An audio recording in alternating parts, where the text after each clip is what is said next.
How's it going, everybody? And welcome to the Liberty Bowl. It is, of course, live stream Friday. As we do every Friday, we come together here, hang out, talk about the news, politics, the fall of Western civilization as we know it, and, of course, hang out, smoke a little bit of herb, and unburden ourselves by what has been a very, very long week of working hard, because that's what we do, because we're adult men, right?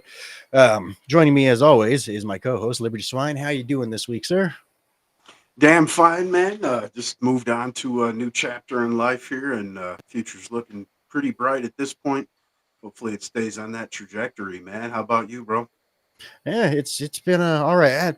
I'll be honest, these last couple of days I've been pretty sick. I've been feeling like I might have caught the vid for about the Uh, sixth or seventh time, but ultimately that natural immunity, man, making it so I barely even noticed it. Got a bit of a runny nose, as you could tell, a little bit more of a raspy voice today, but yeah, if I can shit, yesterday I had the Joe Biden, George Clooney voice going on. Like Donald Did- Trump did failed to act. you see the new claim with the V? Now they're saying the unvaxxed are lowering their IQs. Right, Apparently, but if you catch the flu a bunch of times, it lowers your IQ. right. In other news, IQ is racism. Right. Fucking the hypocrisy of the left, it never ends. But yeah, so we got, quite a bit going on this week. Of course, it is election season. It is getting right down to the wire. What is it? Less than 20 days left? Less than 3 weeks? Like Yep. it's getting down to it. Most states have already started early voting. If you have not, gotten your ballot, I actually just got mine today. It's me and my ladies. We just got ours today. Filled them all out. Got them, crossed all the T's, dotted all the I's. Make sure you sign. Make sure you date. Do everything correctly, and make sure you guys get those in. I'll actually just probably throw in the description. It'll be in the description later, but yeah, the website to just double check that your ballot was received after you've gone ahead and mailed it out. At least if you live in Pima County, Arizona. Of course, you could probably do a quick Google search for wherever you happen to live, whichever county you happen to live in, wherever you're at, and I'm pretty sure they will be able to get you to what is it, fucking election clerk, something like that, and get you that information as to whether or not your ballot was received and counted. All right. Did you get your ballots yet? Mine's already fucking out, man, and just wait to get the verification that it's been accepted and everything's good. Right. Yeah. See, I just barely got mine today. So we did have a bit of a mix up. I don't know. I read an article about it. So Arizona's early ballots were supposed to have gone out like we were supposed to have them like last week, right? We didn't though, and the reason for that is, well, the excuse for that is because Monday was a holiday, yada yada yada yada, Indigenous Peoples Day, and so they're trying to blame that for the whole fucking week that people have been without their early ballots, and truth is it's incompetence. It's incompetence, and I'm guessing a little bit of malfeasance in there, as they're being very specific about how they want to make sure that they don't mess up the the different ballots that they'll be getting, because of course, as we know, Arizona does have a federal only ballot, which means that you're only voting in the federal races, which are of course, for the people that are representing us within the federal government. So the Senate, the congressional representation, and of course, what was it? President. Yeah, the kind of a big one there. But yeah, you'll be able to only vote for those. And the reason that they'll be giving out those specific ballots are for people that were not able to show proof of citizenship or eligibility to vote. Yeah, confusing, right? Sounds stupid. It's because it is. So yeah, that's the real reason as to why they said that the ballots got sent out late. But either way, just vote out this lady right here. Vote that lady out. Get her out of there. The other guy is named Dominic Campbell Gonzalez. I actually know the guy. I actually know the guy. He's part of a church group that I go to. Yeah, go ahead and vote that guy in. He seems like a good guy. Got a good head on his shoulders. Obviously, he's got some good moral standing. Seems like a good dude, and hopefully he'll be able to get your information out and your ballots out on time. But anyway, make sure you guys get out there, vote. Very, very important. That's why I want to make sure you start with that. But let's get to the Also, top. you got to also Yeah, remember, you got to stress that point you just made. They tell you that it's already illegal for illegals to vote, but like you just stated, here in this state, we have a federal only ballot for people that can't prove their citizenship. And the Biden DOJ is suing states across the country for trying to remove non-citizen fucking registered voters. right. Because they're trying to say that it's already too late into the thing. Ultimately, they do have a rule in place that says that you can't change make changes to the voter rolls within, I think it's 90 days from an election. So that's that is a law, but at the same time, there's been so much red tape and so much hoops to have to jump through to even get to this point where we actually can look into the people within the voter rolls, because of course the Democrats have been fighting something that they claim does not actually happen. They've been fighting to protect it tooth and nail over the last several years. So yeah, I mean, yeah, and either way, they're not American citizens. They're not American citizens. Why is this even a debate? Why is this even a matter of discussion? And again, like they say, That's why this, you say that, the law the whole 90 days shouldn't even apply. You know what I mean? yeah, Like the Constitution doesn't apply to non-citizens just as much as an election wouldn't. You know what I mean? So it yep. shouldn't even be like that. And the first state to start doing this, it was 86 days. So they sued the state over 4 days. You know what I Yeah. mean? I do actually remember after the midterms, Florida, there was videos coming out from Florida, some police badge cam videos of police going around and um, basically arresting people that had lied on their voter form.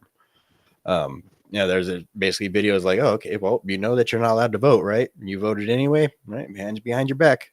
And, they actually, checked, double checked and actually went and arrested the people that were not supposed to be voting. So hopefully if Donald Trump wins, something like that will, be in order, I would hope, because obviously this is ridiculous. This is absolutely ridiculous. Do you think that Americans have any say in who the next leader of China is?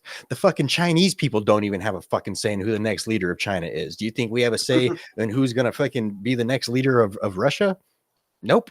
Nope. That's not the way that shit works. So they pump import millions and millions of foreign nationals, unvetted, let them into the interior of the country, and they allow them to vote in our elections as to who's going to be running our country. That's absolutely ridiculous. Nowhere on the face of the earth, I don't even think anywhere else in history does that take place. Is that a thing? Well, I guess the Romans and stuff, but either way, ultimately you saw how that ended up going. You know, Yeah, and it's currently taking place in Europe too. Most of Europe's lost at this point. You know mm-hmm. what I mean? Like France is one no go zone, and of course, in England and shit. Not only have they burned most of the classical churches, but if you speak against it, you're going to jail. You know what I mean? That's a hate crime. So. Right. Yeah. I mean, absolutely insane fucking world that we're living in today. Yeah. Yeah, Absolutely insane. and just like 9/11, and I'm sure plenty of other things, Alex Jones predicted, the Europe situation years ago. You know what I mean? Yeah. Like it was at least 15 years ago. The guy was talking about. Yep. Yep. Alex Jones was right. Who? You're like, like we say all the time, dude, man. If it wasn't for his delivery on stuff, I'm pretty sure a lot of more people could have been woken up to the stuff that's going on a lot sooner, Yeah, he's almost got to keep that persona up, obviously, because that's what he's built his career around. But Of course. when he first came out, it was like the wild side of YouTube. The more outrageous, the more attention it gained. So it's almost like he's stuck there now. But I Right. completely agree. It always brings to mind the Piers Morgan interview when he's screaming on national television, 1776. And he had a chance to not only debate Piers with some good facts and statistics, but appeal to a wider audience. You know. Yep. Yeah, like I said, he's a very intelligent person. He knows somehow he knows shit that fucking nobody else in the general public knows. I don't know where he gets his information from, but it's generally always going to be accurate. But yeah, the dude, he's brilliant. Just like I say, he's way too hyper zealous when it comes to it. Yeah. It's a bit repelling to some people, to the average normie. But either way, let's go ahead and run through the news real quick. So Kamala Harris is basically sunk. Like, she is done. Like, stick a fork in her. Like, it's over. Again, no red waves, nothing like that. Everybody, like we said, make sure you get out there, vote. Make sure your grandma votes. Make sure everybody in your family fucking votes. Everybody that you know, as long as they're voting for Trump. Otherwise, don't got to remind everybody. So it's not like a law or anything like that. But yeah, so Kamala Harris is pretty much sunk. She earlier in the week, she had an interview with Fox News' Brett Baier, and she completely bombed it.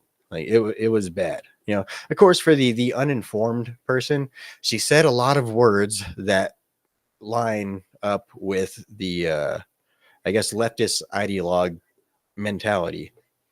But if you actually know anything, you would realize that none of those words actually mean anything when you put them together. They're literally just words, lots of them. And that's basically what her entire interview was. And so yeah, it was absolutely horrible. She lost her cool pretty much through that in the entire thing. She started at one point, just started repeating Donald Trump, Donald Trump, Donald Trump is on the back, Donald Trump is running for president. Like, she's absolutely insane, and it was not a good look for her. We also got a Facebook engineer has been caught once again by James O'Keefe, the O'Keefe Media Group. Of course, their undercover unit, or I don't know what he calls it. I know he's got a name for it, but either way, the undercover people that he basically sends out to go ahead and just catfish these people on Tinder, Bumble, all these other apps, and yeah, they for some reason they have this weird notion that fucking corruption just gets girls' panties just dripping, and yeah, they it's a executive basically saying that, yeah, don't worry, the Facebook, we're gonna help the Democrats win, of course, saying the infamous shadow banning, right, of supposedly anything political. But at the same time, anything political is going to be in support of Donald Trump, because there's not really too many people posting too many political,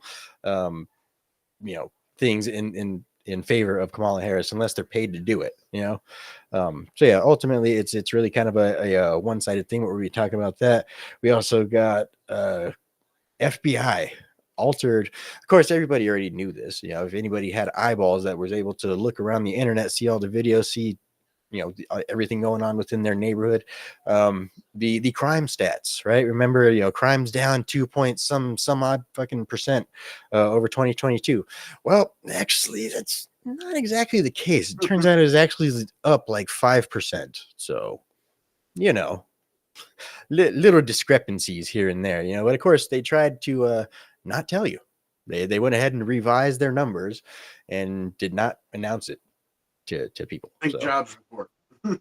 Right. Yeah. Same thing with jobs report, right? Remember the 818,000 jobs that never actually existed? They were just numbers that were written down, supposed estimates that they would presume might end up popping up.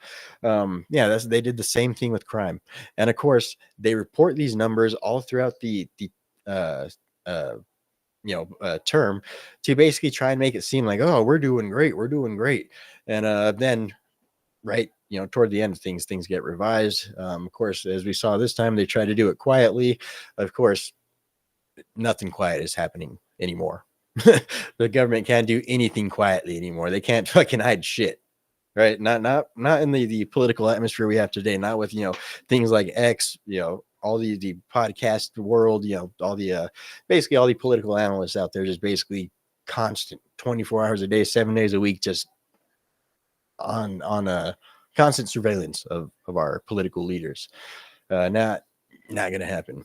We also got Kamala Harris is promising free loans of up to $20,000. You don't even have to pay it back. We'll give you loan forgiveness as long as you're black. Oh yeah, that's definitely not violating any sort of discrimination laws, anything like that, right? The federal government could totally give $20,000 loans. What is it uh, up to they said $1,020,000 loan, so that's $20 billion of your taxpayer dollars that they're planning on giving to black men, right? That's And yeah, forgivable yeah, loans. forgivable. Right. And that's Hmm. the criteria is you have to have black skin. Your skin color is your defining criteria as to whether or not the federal government is going to give you loans that you don't have to pay back. Makes sense to That's me, I what guess. happens when you start sinking in the pools with a certain demographic. Right. When the brothers aren't showing out like they did for Obama, right? When they was actually waiting for that hope and change. Yeah, I think that took a wrong turn for her when she come out and said, it's the candidacy of change. You know what I mean? And we gotta hope. Like you repeated the Obama lines, and that dude didn't do nothing but cause issue. Mm-hmm. Yeah. But we also got I don't know. I saw the video. It's going around on X right now. But supposedly someone at a Kamala rally while she was talking about the overturning of Roe v. Wade. Mm, mm, mm. Someone yelled out, "Jesus is Lord." All right, so they kind of enhanced the audio. I'll be honest, I don't hear it. I I don't hear him saying that. I mean, I can't really tell what it says. It sounds like just tumultuous noise, but apparently that's what they're saying. And so Kamala immediately, without missing a beat, comes out and says, "I think you're at the wrong rally." Yeah.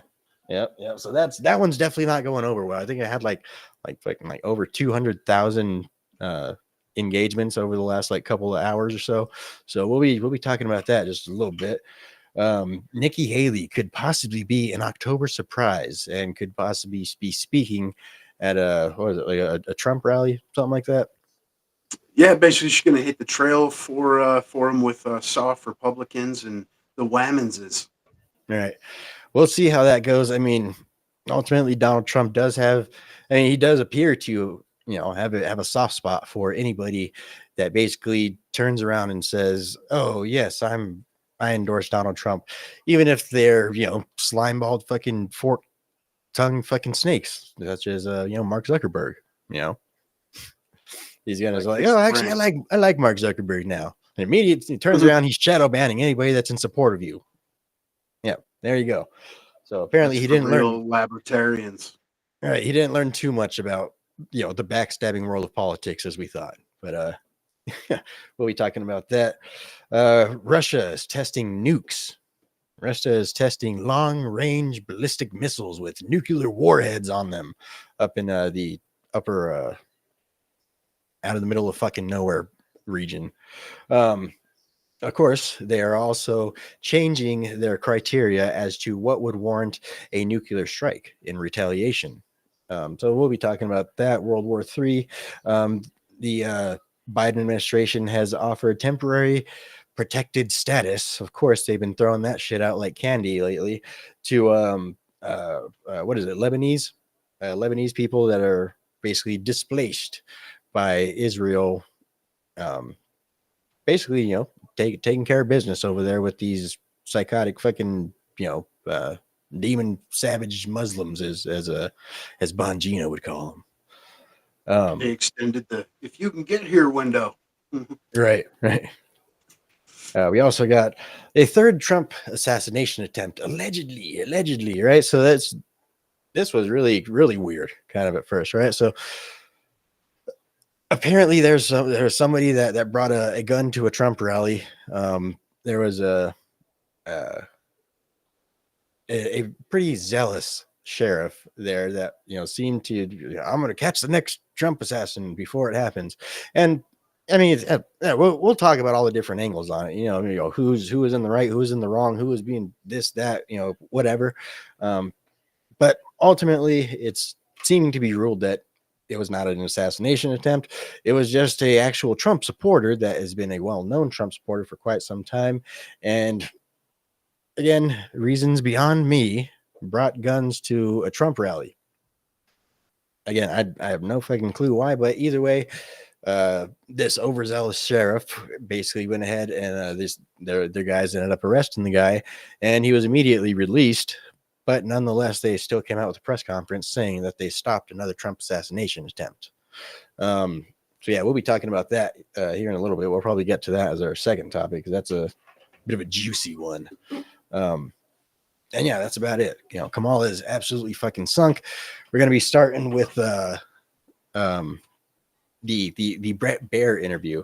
The whole, what is it, like fucking 25-minute Brett Baer interview? Yeah. Right. I guess I do got to give it to her. She did it. She did it. There's reports saying that her handlers basically cut this shit off. Get her the fuck out of there. Right. They basically initiated a hard stop on the interview partway through it. But either way, we still did get a bit of gold in terms of these clips. What was your thoughts on it? Did you catch the whole thing? Yeah, I watched the whole thing, and it was hilarious, like you'd assume.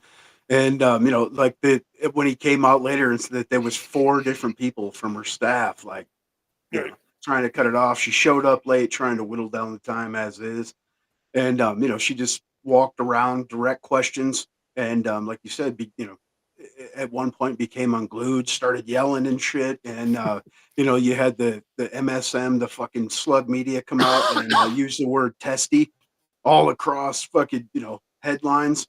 Everyone had to use the same fucking terminology, of course, because Right. controlled fucking trash. But it's funny that you would assume that that's a win, like call that a win. Like she lost her cool and flipped the fuck out because he tried to get her to answer a question. Like she won his girls' powers. Right. Yes, queen. Right. All right. Yeah, it was absolutely horrendous. Obviously, like I said, when we see Donald Trump sit down to these interviews, these debates that are moderated by obviously far left ideologues, he keeps his cool for the most part. Sometimes you could see that they'll get a bit under his skin and he'll get a little bit flustered, but ultimately he keeps his cool. Kamala is not capable of that. I do not believe that Kamala can even have a conversation with anybody that she perceives as being a quote fascist, even though they don't ever seem to define or understand what that word means, right? But yeah, I mean, ultimately, Kamala looked terrible throughout this entire thing. We got a whole bunch of clips here, of course, from the old X. Again, I don't have any of these in order, anything like that. Just kind of be clicking through some of these at random. The one who talks about an enemy within, an enemy within, talking about the American people, suggesting he would turn the American military on the American people. We asked that question to the former president today. Ernst Faulkner had a town hall, and this is how he responded. I heard about that. They were saying I was like threatening. I'm not threatening anybody. They're the ones doing the threatening. They do phony investigations. I've been investigated more than Alphonse Capone. He was the greatest gangster.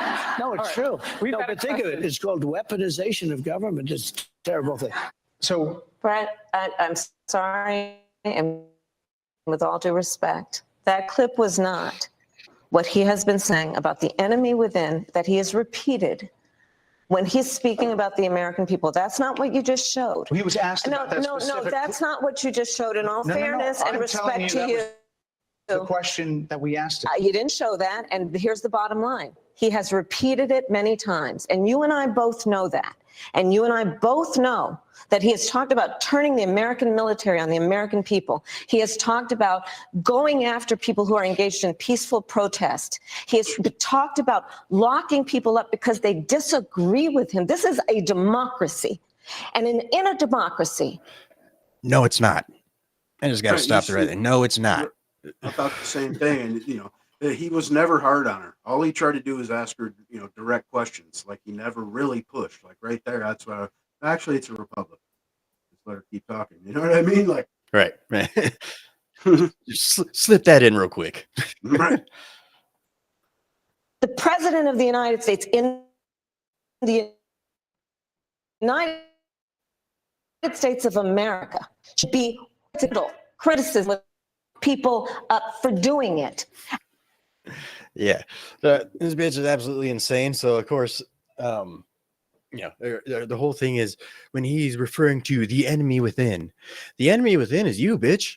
Like, it's you guys, it's your fucking administration, not talking about the American fucking people like you are when you guys are talking about your basket of deplorables, or when you guys are talking about your what is it, irredeemable fucking fascists and this and that, and fucking Nazis and fucking Hitlers and all this and that. Dude, it really never ends. It's been about a decade of being called a Nazi or a fascist, or a racist, or insert watered down ad hominem attack here. It's really getting kind of over it. But yeah, the enemy within is not any of the American people. I mean, you could, obviously when he'd said, the amount of immigration that we have is poisoning the blood of America. That is obviously true, seeing as it is diluting the American culture and what it is that makes America, right? So, and again, not talking about American citizens. If you're talking about illegal immigrants as being the enemy within, you're not talking about American citizens. But honestly, the enemy within is you guys. You guys are the fucking enemy within. It's the deep state bureaucrats and the terrorists. The thousands of terrorist connected people that they've let pour through the border. It's Venezuelan gangs. It's people that want to burn things and destroy shit. Like she's saying, he's talking about using the military against people that are peacefully protesting. Remember, this is the chick that was trying to share the bail fund for people that caused billions of dollars of damage. And I mean, you could just keep going. I mean, everything she just said is bullshit. And you like to think of her as a complete buffoon, but obviously she's gotten here, off of some type of fucking skill, some level of intelligence. And she, there's no way that she believes this shit. She knows she's lying. You know what I mean? I would assume she's just got real great oratory skills. But she doesn't. I mean, she does to an extent. She's great at repeating fucking rehearsed lines. But yeah, I mean, I know what you're saying, the old Willie Brownses. But I mean, to me, this, she has nothing that would attract me as a voter. Not a single aspect.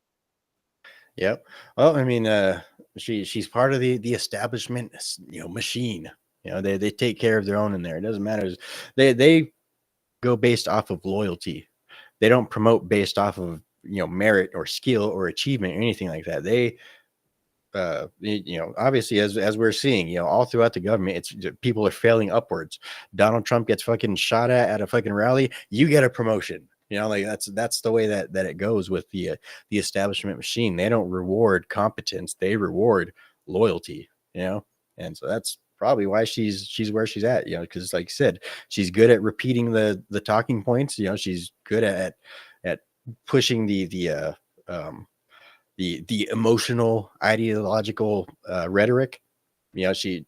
She's excellent at that shit. And of course, she's part of the machine. So yeah, they're gonna take care of her.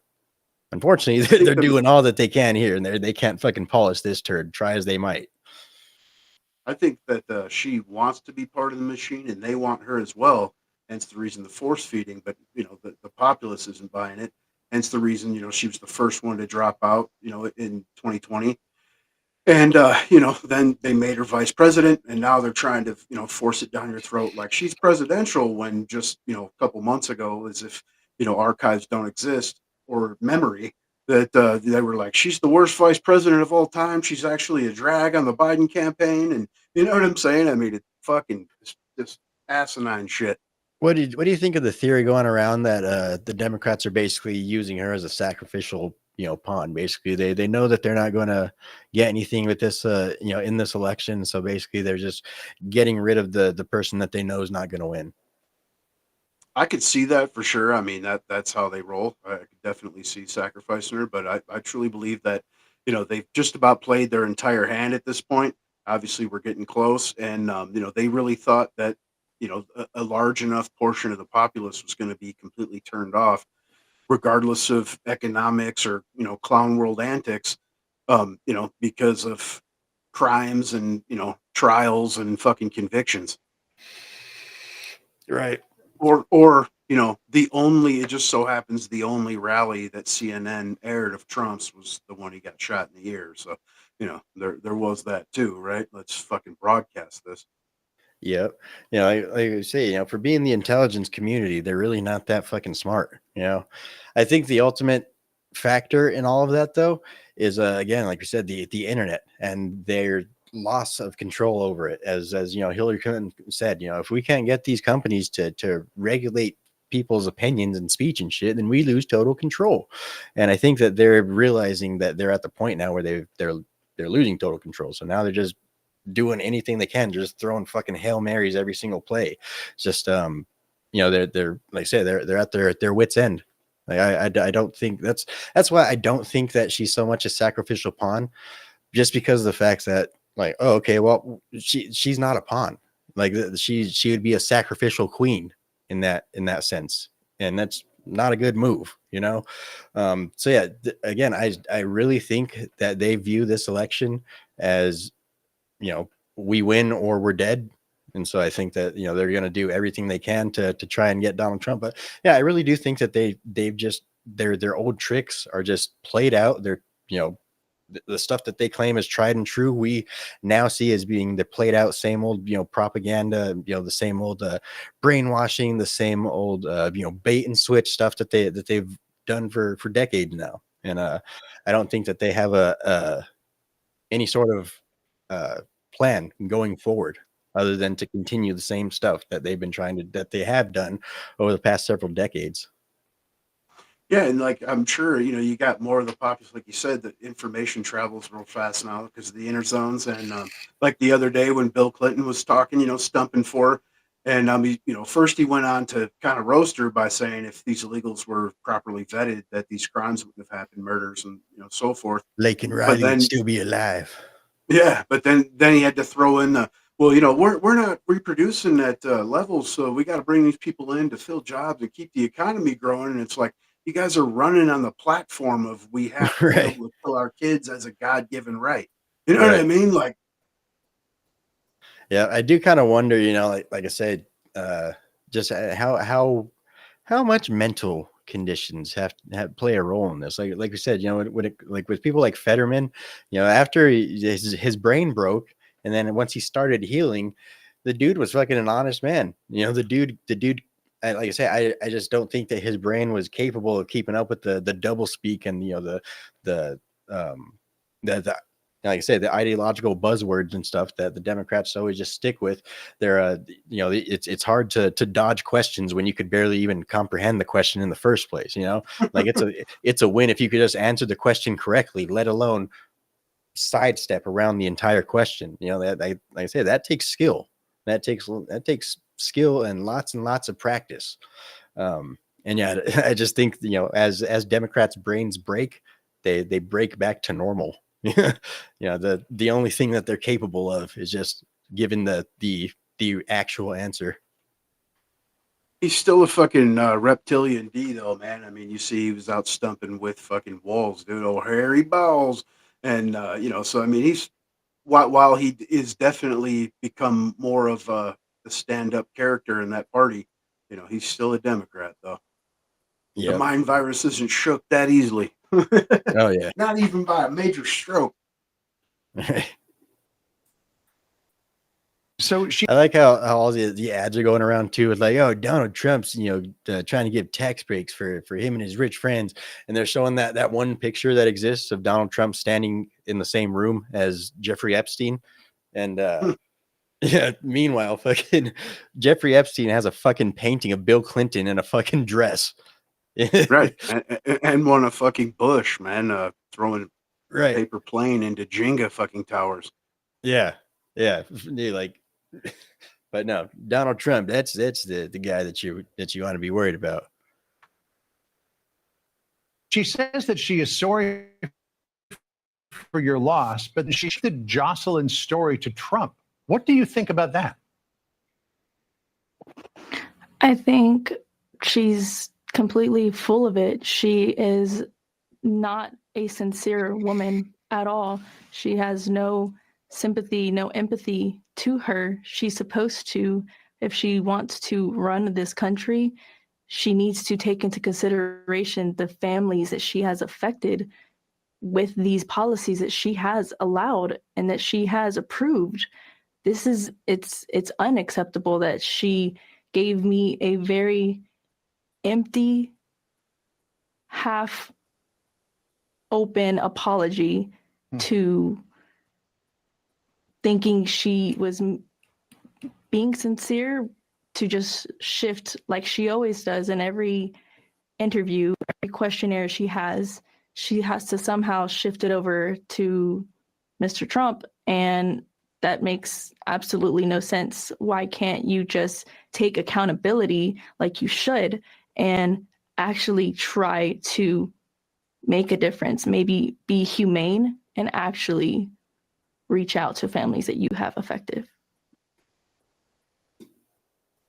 All right, so that is, of course, one of the parents of one of the women that was murdered by one of the migrants that was let in by the Biden-Harris administration. That was supposedly vetted, of course, right? Everyone's vetted, right? We double check, make sure that we're not letting terrorists or murderers, criminals, anything like that through. And of course, they're referring to the I don't know, we'll probably end up coming across it here in a second, but they're referring to the part where Harris obviously with insincerely says, and I'm sorry for their loss. Again, she's the direct cause. She's the direct cause of their loss. I mean, of course, there's all the other. Obviously, she's not the person that killed them, but ultimately, it's her policies that were the reason that this person was even in that vicinity with these people at the same time.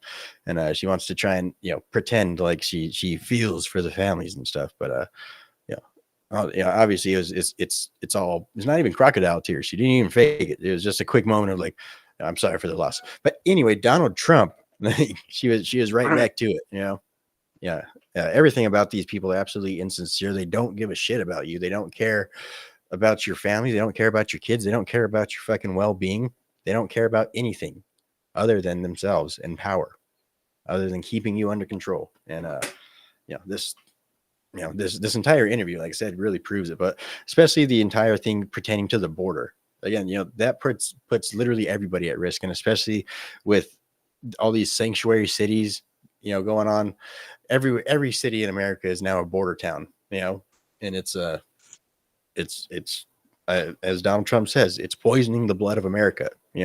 It's destroying the fabric of our free society. Of course, freedom cannot exist without morally just people. That's I trust society. Like if you don't have that right. trust in society, it doesn't. It's not cohesive. Right. People don't feel united. Don't feel a part of it. Like you are too busy trying to protect your own. Yep. Yeah. And so, I mean, if you talk about destroying the fabric of this country, that's you guys. That's literally your entire fucking administration, campaign, everything. That's all that you guys have done forever. And people are starting to wake up and realize it. And that's why she's absolutely sank in this election. She's done. Absolutely done. Yeah, she dropped Frankly, 4 points in the poly market after this interview. Yeah. So it definitely didn't do anything for her. You would assume that the staffer that thought this was a good idea is fucking gone. I mean, she's got like a 92% turnover rate with staff anyway, so that wouldn't be anything new. But just like the victim's mom was saying there. I mean, you can't believe Trump will reach out to people. I'm sure he's spoken to that woman. You know what I mean? And he's not even in office. And this was even before. I mean, before he was president. You hear the same stories all the time. You know what I mean? They're all over the inner zones of shit that didn't even, they don't even know him. And he's like, he flew my mom across the country and paid for surgery and paid our house off. And I mean, there's so many different fucking stories. And not that Right. I think, Trump, I don't think any politician necessarily cares about you, including Trump, right? But it's whether interests align and if someone's just a genuine person, you know? Yep. Yep.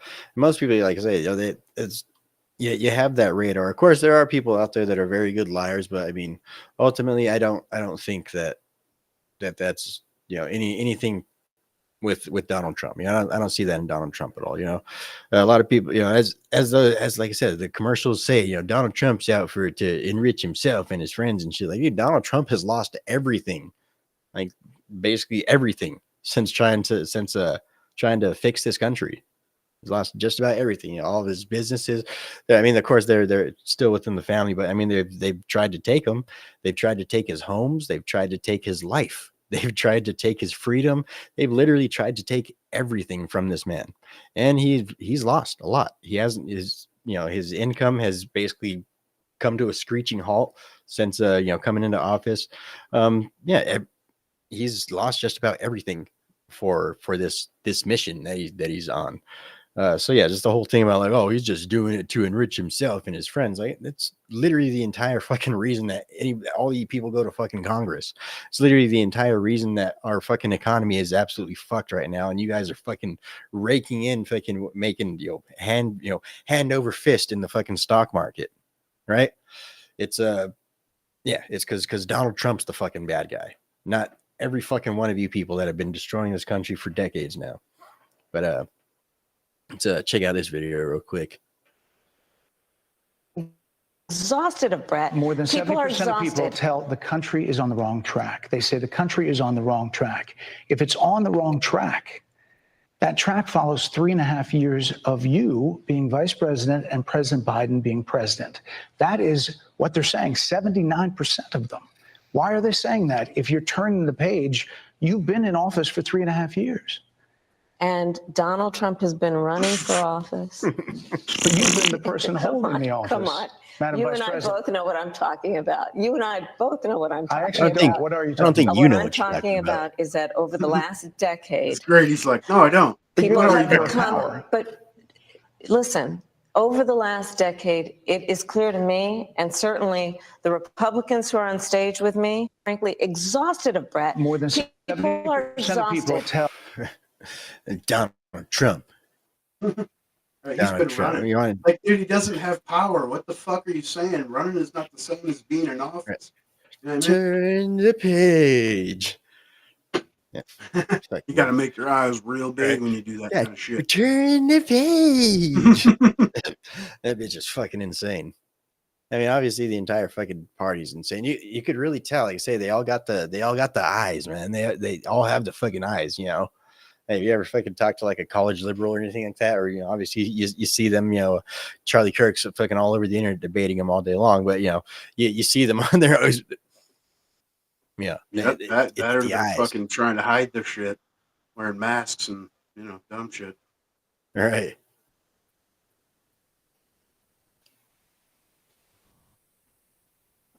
Donald Trump, Democrats Donald voted Trump- against that. Donald Trump's administration, even that Donald Trump acted. Donald Trump's from the Trump campaign, if Trump would say he did. It's come out of Donald Trump. An individual, he spent 20 million. Donald Trump, if he preferred to run on a problem, he actually has no plan. And again, his policy was his would make them weaker. His plan, Donald Trump, that has. You've been in office for 3.5 years. And Donald Trump and his vice president, he is unfit to serve, that he is unstable, that he is dangerous, with someone who professes to be a leader and it being about him. And watch any of his rallies. He's the one who tends to demean. He's the one who talks about and suggesting he would turn what he has been saying about when he's speaking about the American people. Big that ass he has fucking repeated, man hands and that shit. He has talked about. He has Right. talked about. Disagree with him. This is about Donald Trump being. You say now He's unstable. He's unstable. Right? He's not stable. Let me ask you this. Donald Trump After is. 2 minutes of watch talking to President Donald Biden at a Trump. fun debate Donald stage. Trump is unconcerned about Donald Trump. With people who know him best, even people who work. This video really does kind of sum up the entire interview. It really does kind of sum up the entire Democrat platform over the last 8 years too. But yeah, it really sums up the entire interview pretty well here. worked for him, worked with him in this, and have said he is unfit, including his former vice president, for him to choose another running mate. Let's go back to Donald Trump. Donald Trump's administration, that Donald Trump dismissed them, not to mention how Donald Trump had. They're giving me a hard rap. Well, I thank you for the time. I thank you for the It's time. good to meet you. Thank you very much. Thank you. Get it up. Get it up. Right. That was the great sum up. Trump. But they should have ended it with her fucking losing her shit. You know what I mean? Right.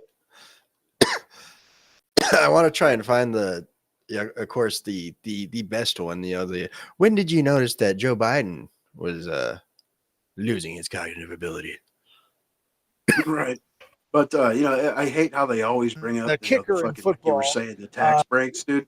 Like, that helped fucking everyone. I know my checks were larger, and even the IRS released fucking information saying that it helped the middle class the most.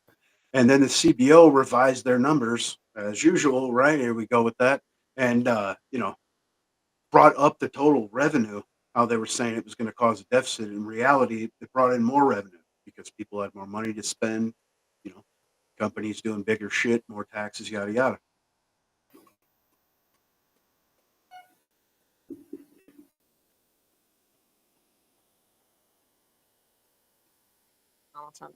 Donald Trump. About the same one. I just want to find that one real quick. That hit got me pretty good, I gotta say.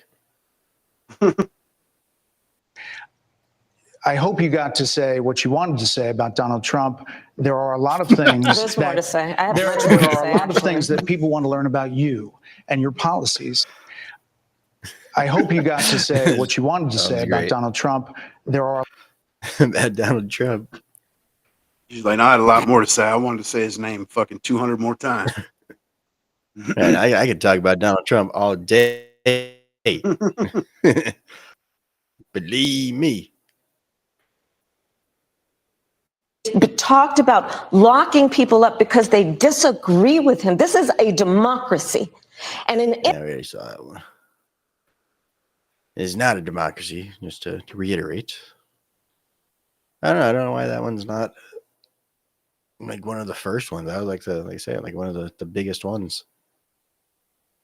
Okay, the point is that we have a broken immigration system that needs to be repaired. So your Homeland Security Secretary said that 85% of apprehensions. I'm not finished. We have So an a rough estimate immigration of 6 system million people that have been needs to be. released Cannot into finish. the country. Now let me just Cannot finish. I'll get to the question, I promise you. I was beginning to answer. I'm speaking. When you came into office, your administration immediately reversed a number of Trump border policies.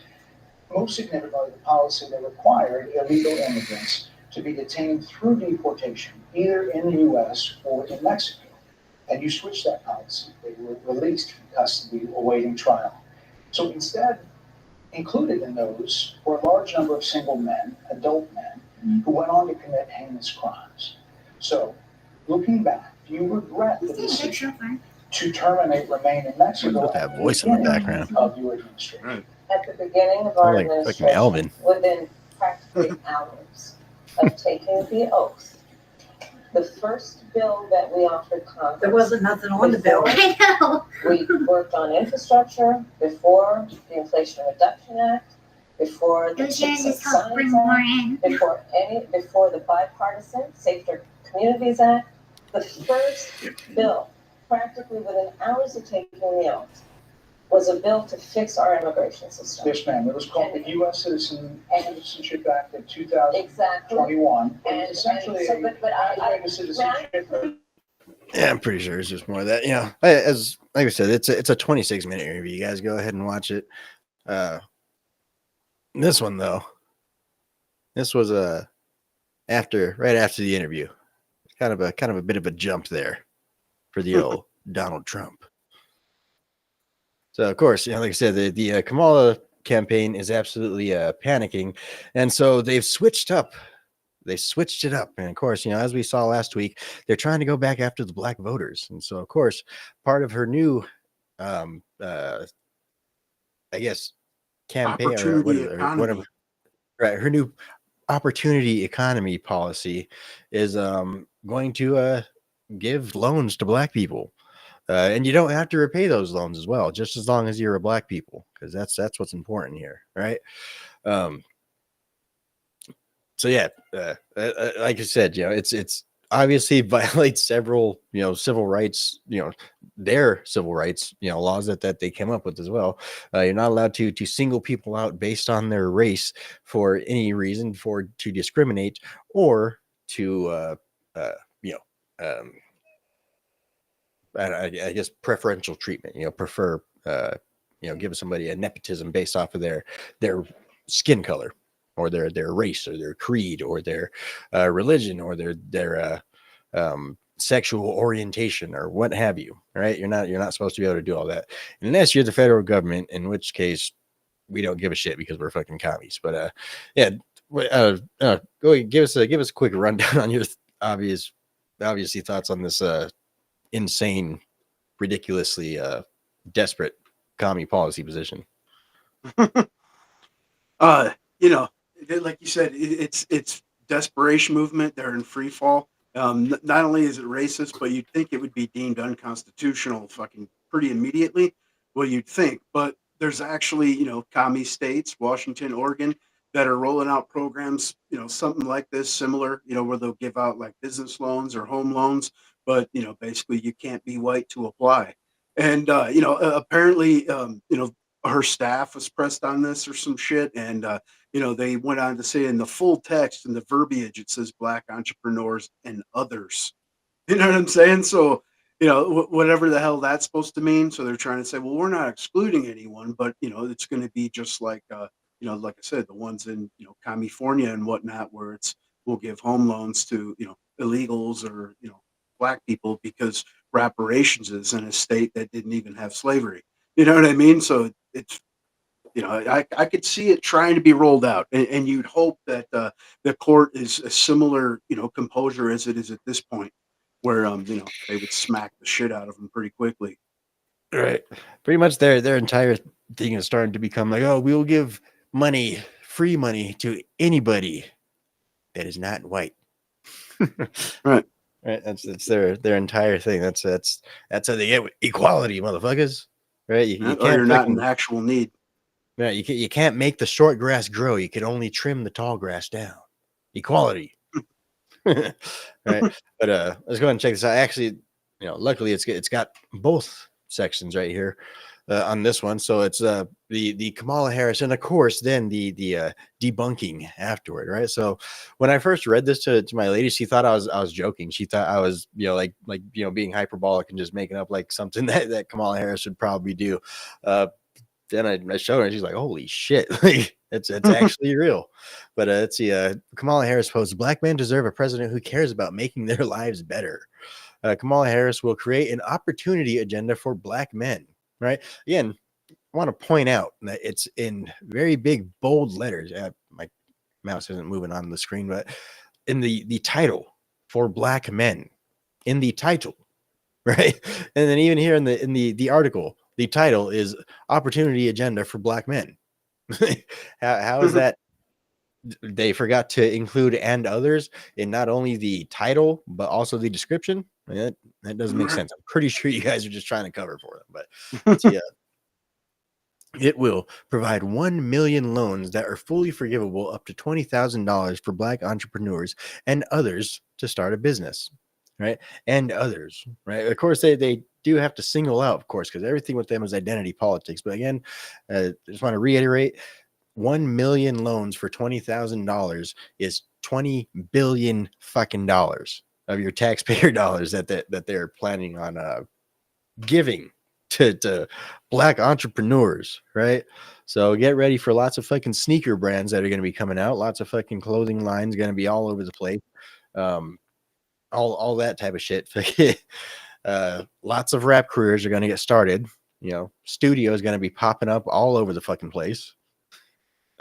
But yeah, that's what you could expect to see if Kamala Harris ends up winning, right? She also is going to support education, training, and mentorship programs that lead to good paying jobs for black men, including pathways to become teachers. She's also going to protect cryptocurrency investments so black men who make them know their money is safe. Or so black men who protect cryptocurrency investments so black men who make them know their money is safe. Okay, why does that have to do specifically with black men? Like, you only gonna fucking take care of the black people that invest in cryptocurrency? It's completely decentralized. How the fuck do you know who owns what cryptocurrency? That doesn't make any sense unless you're planning on doing that with your United States government digital dollar, in which case, again, no, no, fucking United States digital dollar, right? No digital currency. Fuck that shit. At least not run by the government. Maybe, decentralized. It's a possibility. Again, everything when it comes to economics is purely theory. So yeah, we really don't know, but ultimately, it does seem like a bit of a better system than what we have going on with our fiat system based off of debt going on right now. It's seeming like it's doesn't have too much longevity to it. They're also going to launch a national health initiative focused on the illnesses that disproportionately impact black men. And then they're going to legalize recreational marijuana and create opportunities for black Americans to succeed in this new industry. All right, so like I said, not a joke, not hyperboles, as Joe Biddens would put it. Real deal shit. But let's see. Let's go ahead and read the Wall Street Journal.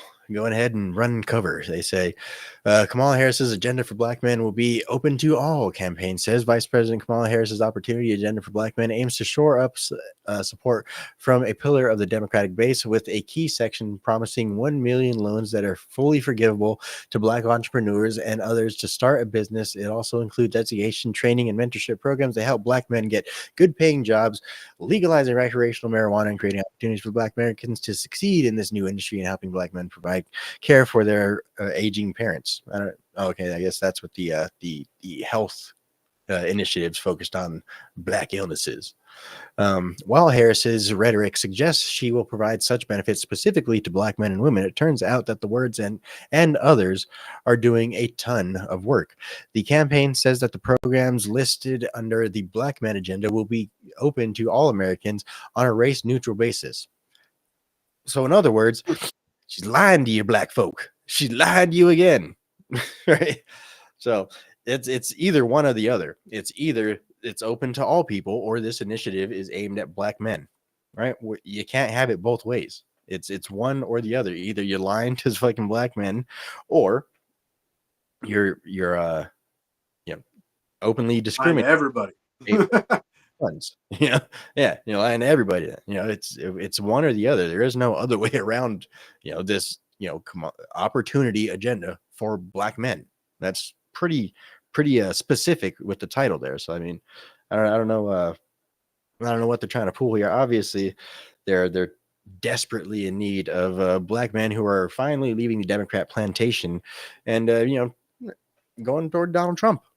Obviously, they identify with him. They're seeing the governmental persecution that Donald Trump's doing, and they're identifying with it. And I'm not trying to say that the government's just disproportionately going after black men. Obviously, black men disproportionately commit a lot of crime, right? Even they say that. That's part of their fucking culture. They rap about it. They make songs about how much crime they commit. It's not a fucking secret. It's not controversial to say that. That's reality, right? But either way, once you've been pretty much through the washing machine that is the United States judicial system, you do kind of feel for somebody that's going through it for shit that they didn't even fucking do, or shit that's not even illegal. They're literally making up laws so they could put this guy, so they could arrest him for something. They're literally making shit up against him, and that's obvious to everybody who just pays a little bit of attention. So I mean, they're identifying with him in that sense, but obviously, like I said, completely against the Civil Rights Act, against their whole anti-discrimination thing. They've gone from the Civil Rights Act to actually let's go back to segregation, because we actually kind of had a good thing going there. So insane. Yeah, and that's where the whole teacher thing comes in. I don't know if you've seen, but like I sent you an article earlier about Josh Shapiro, someone in his admin over there, Pennsylvania. And he pushes for segregation and believes that only black teachers should be teaching black kids. And it full on just cultural Marxism, man. I mean, they always want to point the finger, Hatlers and racisms, but they are the open fucking racists. And they think that a way to attract fucking black men is to say, well, we'll help you sell weed legally. You know what I mean? Like that's as usual, race. The racism of lowered expectations. I mean, it's is that what you think of what's supposed to be your own people? Black woman. You know what I mean? And they see same millennial says, "What up, guys? Happy Friday, man! Thanks for coming." Yeah. Happy Friday, buddy. But yeah, fucking free money and weed, y'all. Vote for Kamala. Right, Yep. right. Yeah, That hope and change, man. That's promising shit that they can't pull off. I mean, even like the student loan shit. I mean, Biden's been stopped and he's gone forward, and then it's been halted, and then I mean, it's some people's been paid out, some people haven't. I mean, it's just empty fucking promises, platitudes, sloganeering, man. Yep. I mean, I haven't really looked at like the polls and stuff like that, but it really does seem like a lot of the from what I see on like the man on the street videos, stuff like that, about the people going and interviewing black people, like who you're voting for. It does seem like a lot of the younger people are still just fucking Megan Thee Stallion shook her ass and told me to vote for Kamala Harris. I'm voting for Kamala, But a lot of the older black people are like, yep, I'm done. I'm voting for Trump. Like I'm done with the Democrat Party. Like and it's because they, like I said, they've finally gotten off the plantation. They after was it been since the 60s and shit, right? So if they can, what is it, like 60 plus fucking years of being pandered to and openly pandered to, like blatantly pandered to, like this style of being pandered to. They're finally fed up with it. They're done, and of course they see all of they've witnessed over the years, all of the destruction that the Democrat Party and all of their talks of equality has done to the black community, all of their welfare, all of their we're going to take care of single mothers, all kicking fathers out of the homes. They've seen all the damage that the Democrat Party has done, over the decades. And a lot of people they're just over it. And it's because of this sort of pandering that they've been fed for decades now, Yeah, and even the whole abortion thing, they always talk about how it's it's going to affect the black community out, the worst, outlawing abortion or restricting it, what have you. And you got to remember that that's racist as well. I mean, the founder of that, Margaret Singer, was into eugenics, and the original name of the organization was the Negro Project. And I mean, so you think that with how we were talking earlier about how fast information moves, hopefully that's something that part of the vision. Like these people are just evil, man. Yeah. Their worst fear is an actual united populace. Hence the reason the commies are pushing segregation openly at this point. And new comment: Kamala's the fakest, worst excuse for a politician I've ever seen. It's scary someone like her can get as far as she did. The DEI hire all the way who got to where she is by her connections and also who she was blowing. Right. Amen. Yeah. Hold on, dude. man. Yeah, like I said, I went into that whole tirade earlier, man. The Democrat, the establishment machine, they don't promote based off of merit and achievement. They vote, they promote based off of loyalty to the party, loyalty to the machine. If you'll die for the sake of the machine, they will die for you. All right. And that's really that's why we see people just constantly failing upwards. You get somebody killed, you get a promotion. That's how it works in the machine system. Yeah, cringe, Pierre, like, worst press secretary of all time was just promoted. That's what that party's all about. Yeah.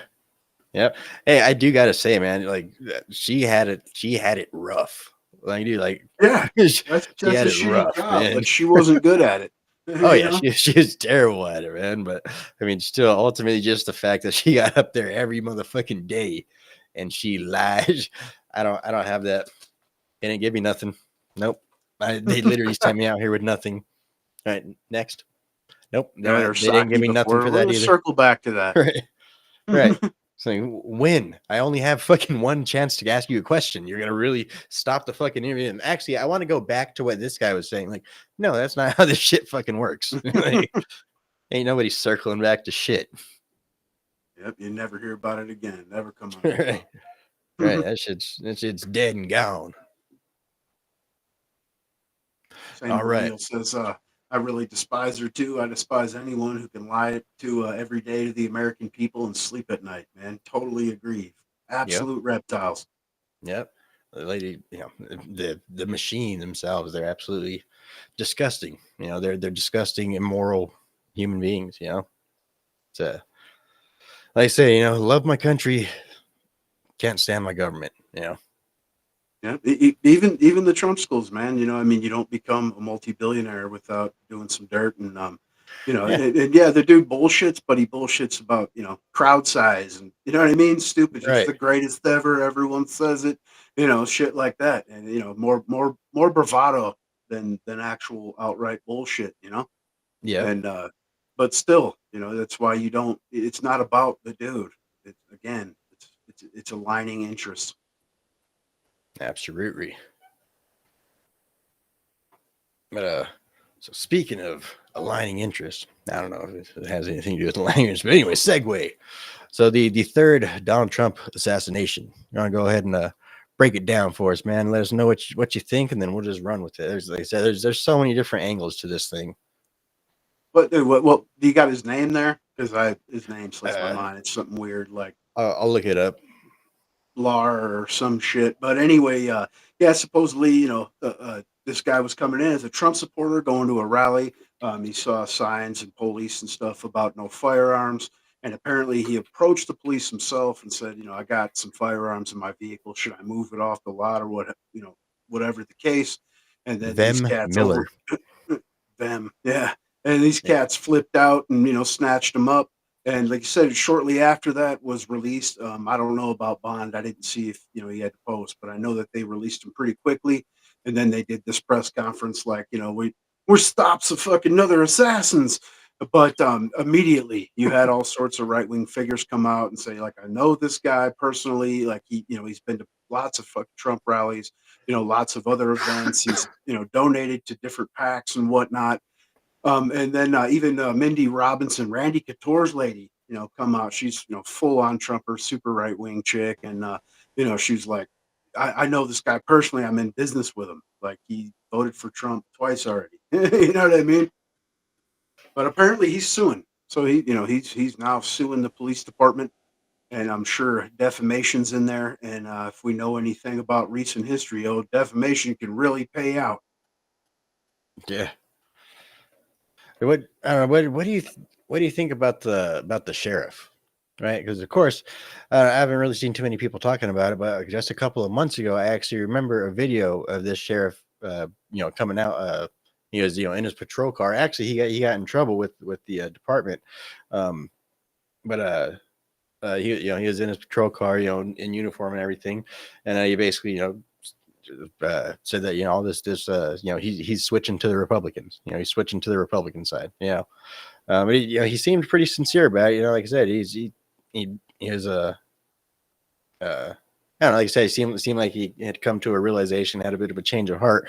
But yeah, I haven't really seen too many people, circulating that video around. I don't know if I'll be able to find it or not, but like I said, it was a good little while ago. But yeah, I remember this guy.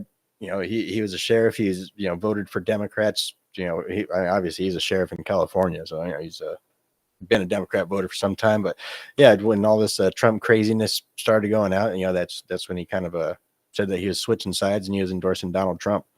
And of course, as he mentioned that he was there at the rally with his family. He wasn't just there, on duty. He was there. He brought his family and everything, so that way they could, be, behind, backstage, meet the fucking the staff and all that shit. Like he brought his family there and stuff. So do you think he was just hyper zealous? I mean, obviously, everybody in law enforcement is and should be on edge right now. you know, especially when you're in charge of guarding Donald Trump. I don't think that you can be too zealous at this point. You know, I mean, the dude's had several guns pointed at him. He's been shot already, you know, one time, you know, literally inches away from killing him.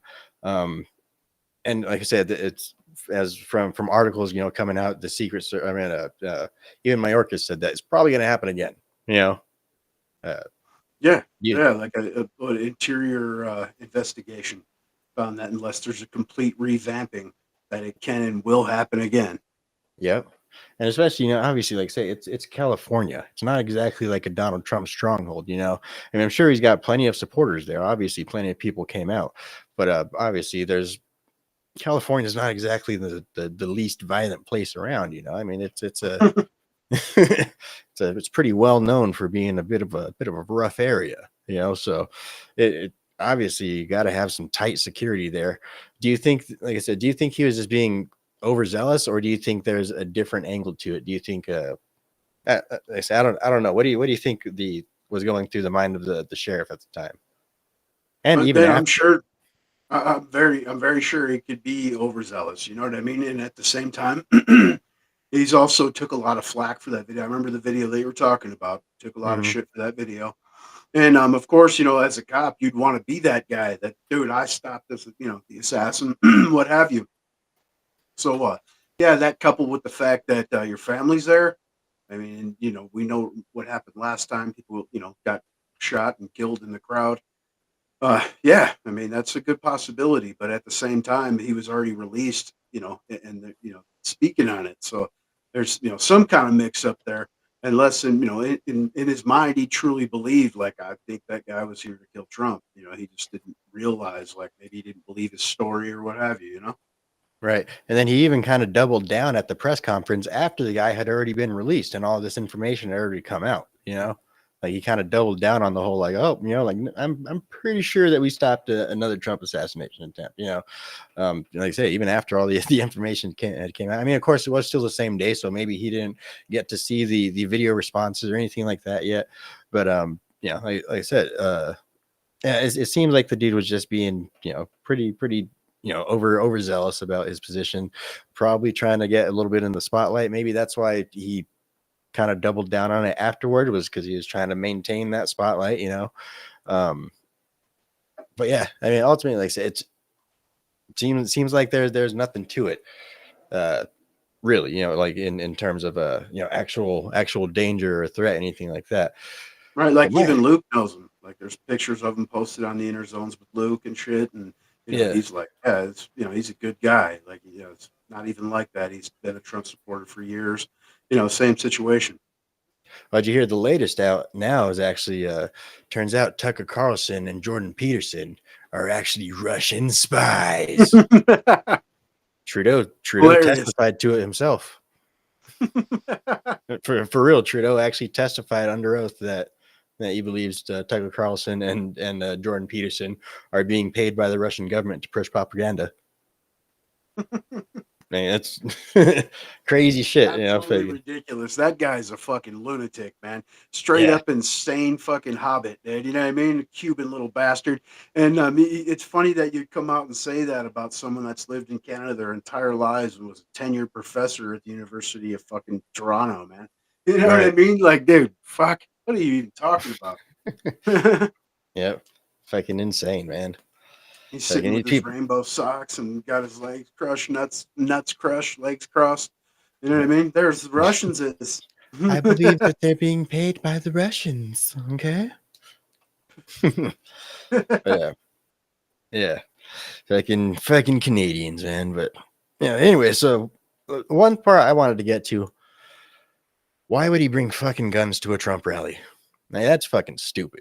You know, that's straight stupidity. I mean, obviously, you know, maybe I believe that he had them in his vehicle, right? They weren't on his person, right? Yeah, but my thing Right. is that I'm cool with you bringing it. I mean, dude, you know, it's the Wild Wild West, bro. Yeah, and like you were Right. just saying, people should be on edge. We know what's happened previously. Just keep your fucking mouth shut, dude.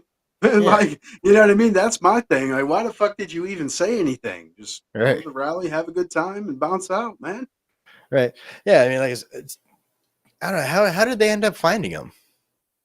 like I said, the story that you don't know what's real. You know what I mean? Right. Again, but this dude's launching a lawsuit to prove it's real.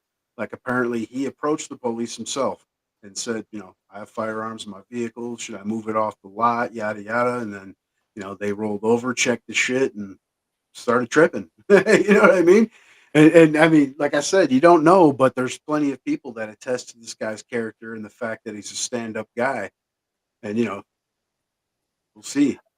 I think everybody in this entire situation, I think this entire situation could be boiled down to everybody was just overzealous about everything. Everybody was just fucking too hyped up and on edge, and like, this is what happened. Like, when the waves finally meet, the ripples finally meet. I think that's what happened here. Ultimately, I don't think anybody was actually doing anything nefarious. I don't think anybody had anything bad in mind. I think everybody was just too fucking hyped up. Like, again, like I said, I understand. Sometimes a lot of people drive around and have a gun car. A car, a car gun. A gun that they just keep in their car. It's a very common thing. But obviously, if you're going to a Trump rally, obviously there's laws. There's laws against bringing guns to these sorts of political rallies for obvious reasons. You're not supposed to bring AR-15s and be able to set them up on a roof 150 yards away from a president while he's speaking. That's not supposed to be a thing that happens. But in today's day and age. But like I said, it's dumb. It's just dumb and overzealous on every single person's part in this entire situation is the only thing that I could really boil it down to without getting into any sort of conspiracy or injecting any sort of unknowns into the situation. See the comment here, and he says, he said he's driving straight to Nevada there, but he should have known better being in California with their gun laws. He said, so I wouldn't have had them or told the cops at all. And he actually lives in Nevada. So, that's straight up shit. But yeah, I totally agree. Like I said, I wouldn't have said anything. I would have just went in and had a good time and left with my firearms. Yeah, and actually, like I said, dude here makes a good point. It doesn't even matter if you're at a fucking Trump rally. As they said, he had high capacity magazines, which means that his magazines hold over 10 rounds. That in California is illegal, period. Doesn't matter if you're at a Trump rally or if you're at a fucking 7-Eleven. It's illegal in California to have that. You're going to fucking prison for that shit, So yeah, like I said, I don't know. Just incompetence all the way around. But yeah, definitely. I mean, it's why would you bring something like that to a Trump rally? And at the same time, even worse, why would you tell a fucking police officer that you did? That's the thing. You just keep your mouth shut, do your thing. Right. Freaking don't ask, don't tell. That's the way it goes. Definitely not like a police supporter or nothing, but the obvious logic, right? I mean, you need police for a cohesive society, man. You know what I mean? Yep. But you can coexist even if you don't like them, don't support them, whatever the case. Just be cool, keep your mouth shut, and don't do dumb shit. You know what I mean? That fucking simple. Shit, just live within reason, man. You don't even got to follow every single fucking law out there. Just don't be fucking out there putting it in everybody's face. No, don't be the nail that sticks out and shit. That's how you get by. Hey, dude, I got a car full of illegal shit. Could you tell me what to do with that, officer? Right. Fuck. Who does that shit, man? Right. Like he said again, it's like a guy who walks into a cop and announces he's high. Right. Exactly.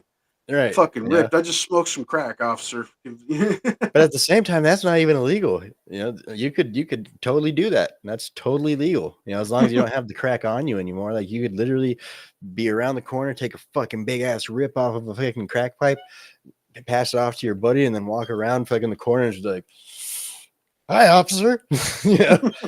I'm really fucking lit right now, man. And yeah, they can't do anything about it. All they could do is ask you if you need help. And that's it's not illegal to be high. It's illegal I need to help possess. Getting home. Right, it's legal to possess. Yeah, I need help getting home, man. Maybe a shot of Thorazine if you got it. Fuck yeah. Right.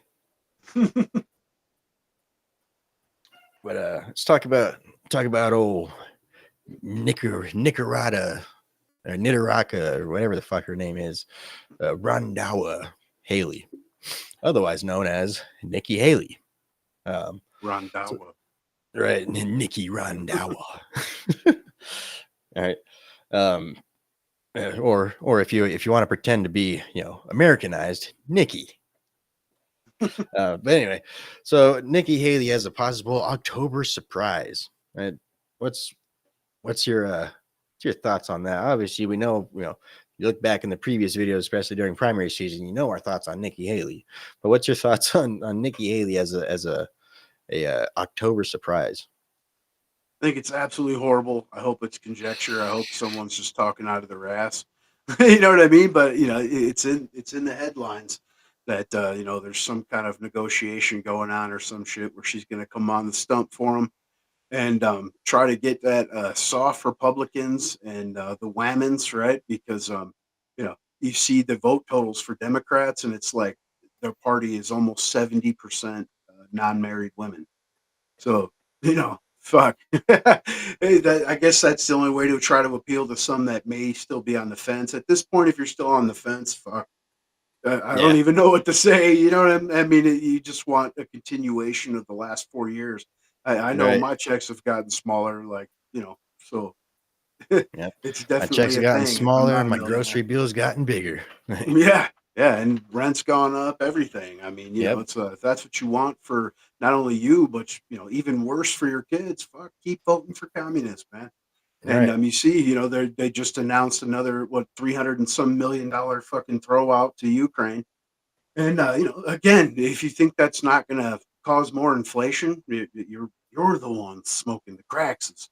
Right. That's what's done this. All this overspending and giveaways. They just spent what was it, half a billion, no, $500 billion in 3 weeks. It's I mean, fucking yeah, insane. completely out of control, man. Was it fucking I did the math just the other, well, I didn't do the math. I had fucking chat GPT do the math, but I had to do the math on based off of $80 billion, obviously a conservative estimate on how much we've sent to the Ukraine already. Off of $80 billion, if you were to take each tax-paying adult and divide that amongst them evenly, it breaks down to like almost $500 a piece that every single working American has sent over to Ukraine out of their own fucking pocket, out of their kids' fucking mouths. Um, yeah, I also did, a couple other ones, if you took the entire government spending for the fiscal year of 2023 and divided it evenly among every single tax-paying adult, that'd be about $38,000 from each individual tax-paying adult. So everybody out here trying to bitch about like, oh, the rich don't pay their fair share. The rich are actually carrying all of us, motherfucker. Like, we ain't paying shit. Like, we're Yeah. paying fucking pennies compared to what the fuck they're paying. I say, if it was to be broken down into a poll tax where everybody just has their set amount that everybody has to pay every year, that would, for the amount that the United States government currently spends, that'd be 38,000 fucking dollars out of each motherfucker's pocket, right? So you better thank a 1%er. Right. Yeah. Yeah, those stats are insane, man. Especially when you get to see a leftist get called on it, man. Like the old Al Sharpton interview with John Stossel, and he's they gotta pay their fair share, doing the spiel, and then he Right, gives right. him the actual stats, and then he's like, well, it's about lifestyle differences, like you know what I mean. Completely changes the argument. I mean, they dude, they're not even ready for that kind of shit. Fuck no. Right. So is that the one? Oh, how much do you think is their fair share? Right. And he said something like I don't know, like 13% or some shit like that. And so, yeah, he gave him the real number. He's like, like speechless, Right. speechless, fatality. Yeah, you love to see those head crackings. But Right. Tucker's moved on to bigger and better things, but you miss that kind of shit being on your TV, man. When there's going to be some kind of decent roast or debate going on every night, man. I actually Yeah. enjoyed that. It was like the only new shit I've watched, you know, for years. It's all right, man. Like I said, it's all that media is dying, man. Fucking, it's gonna be revamped into something, I guess, more authentic and uh independent. It's gonna be people in their kitchens making videos and shit. But yeah, so we'll have those moments again. Just it's not gonna be fake. It's not going to be scripted. Obviously, I'm not saying any of that stuff was scripted, but I mean, the nightly news, all that type of shit, that's It's dying going to out. be behind paywalls on fucking Yeah, locals and shit. right. Yep. Yeah, it's probably gonna end up getting to that point. Of course, nothing gold could stay. Everything's they're gonna find a way to fucking destroy everything, eventually. And so eventually it's gonna even get to a point where all of that stuff's gonna be bought and fucking paid for. All of the independent fucking, independent journalists and shit like that are all gonna be bought and paid for. It's the way that shit goes. But you just got to try and keep ahead of the game. Stay grounded to the people, the actual people, not fucking your skin color people. Not your identity politic fucking group. The actual people that are not part of the government. What is it? Something like 19 million people work for the government right now. Like, Yeah, insane. And that's, when you fucking look at nuts. the job stats, how we were talking about, how they revised the shit. It's a massive portion of the jobs that have been gained over the past 3.5 years have been the illegals and fucking government positions. Yep. Shit. And actually now, crime stats as well too. All right. So yeah, the FBI, I mean not the FBI, the labor fucking statistics and shit. They revised their stats, of course. Got rid of 818,000 jobs that never actually existed, and now the FBI is following in suit. Go ahead and read just like a paragraph or two of this article real quick, and then we'll go ahead and run through it. We also got the stats table as well too. So FBI quietly alters crime data, confirming spike in murder, rape, and robbery under Biden and Harris's administration. The Federal Bureau of Investigations has revised its crime statistics for 2022, now reporting a 4.5% rise in violent crime for that year under the Biden-Harris government, contrary to its earlier claim of a 2.1% decrease. The updated figures include significant increases in the rates of murders, rapes, robberies, and aggravated assaults, amounting to 80,029 more violent crimes compared to 2021. Even more concerning is that the FBI only briefly mentions the revisions in a discrete update to the data on its website, stating the 2022 violent crime rate has been updated for inclusion of CIUS 2023. Meanwhile, the top federal law enforcement agency has made no effort to update the public regarding the changes. The new numbers were not included in its September 2024 press release announcing last year's crime statistics. So, And of again, course, they like to do that quietly during fucking, a time when they think no one's paying attention. They'll drop that on a path, walk away like nothing happened. Yep. And again, Trump was right. If you remember, he was fact checked live on this during the fucking Kamala's debate. And, he's been right about a lot of shit, man.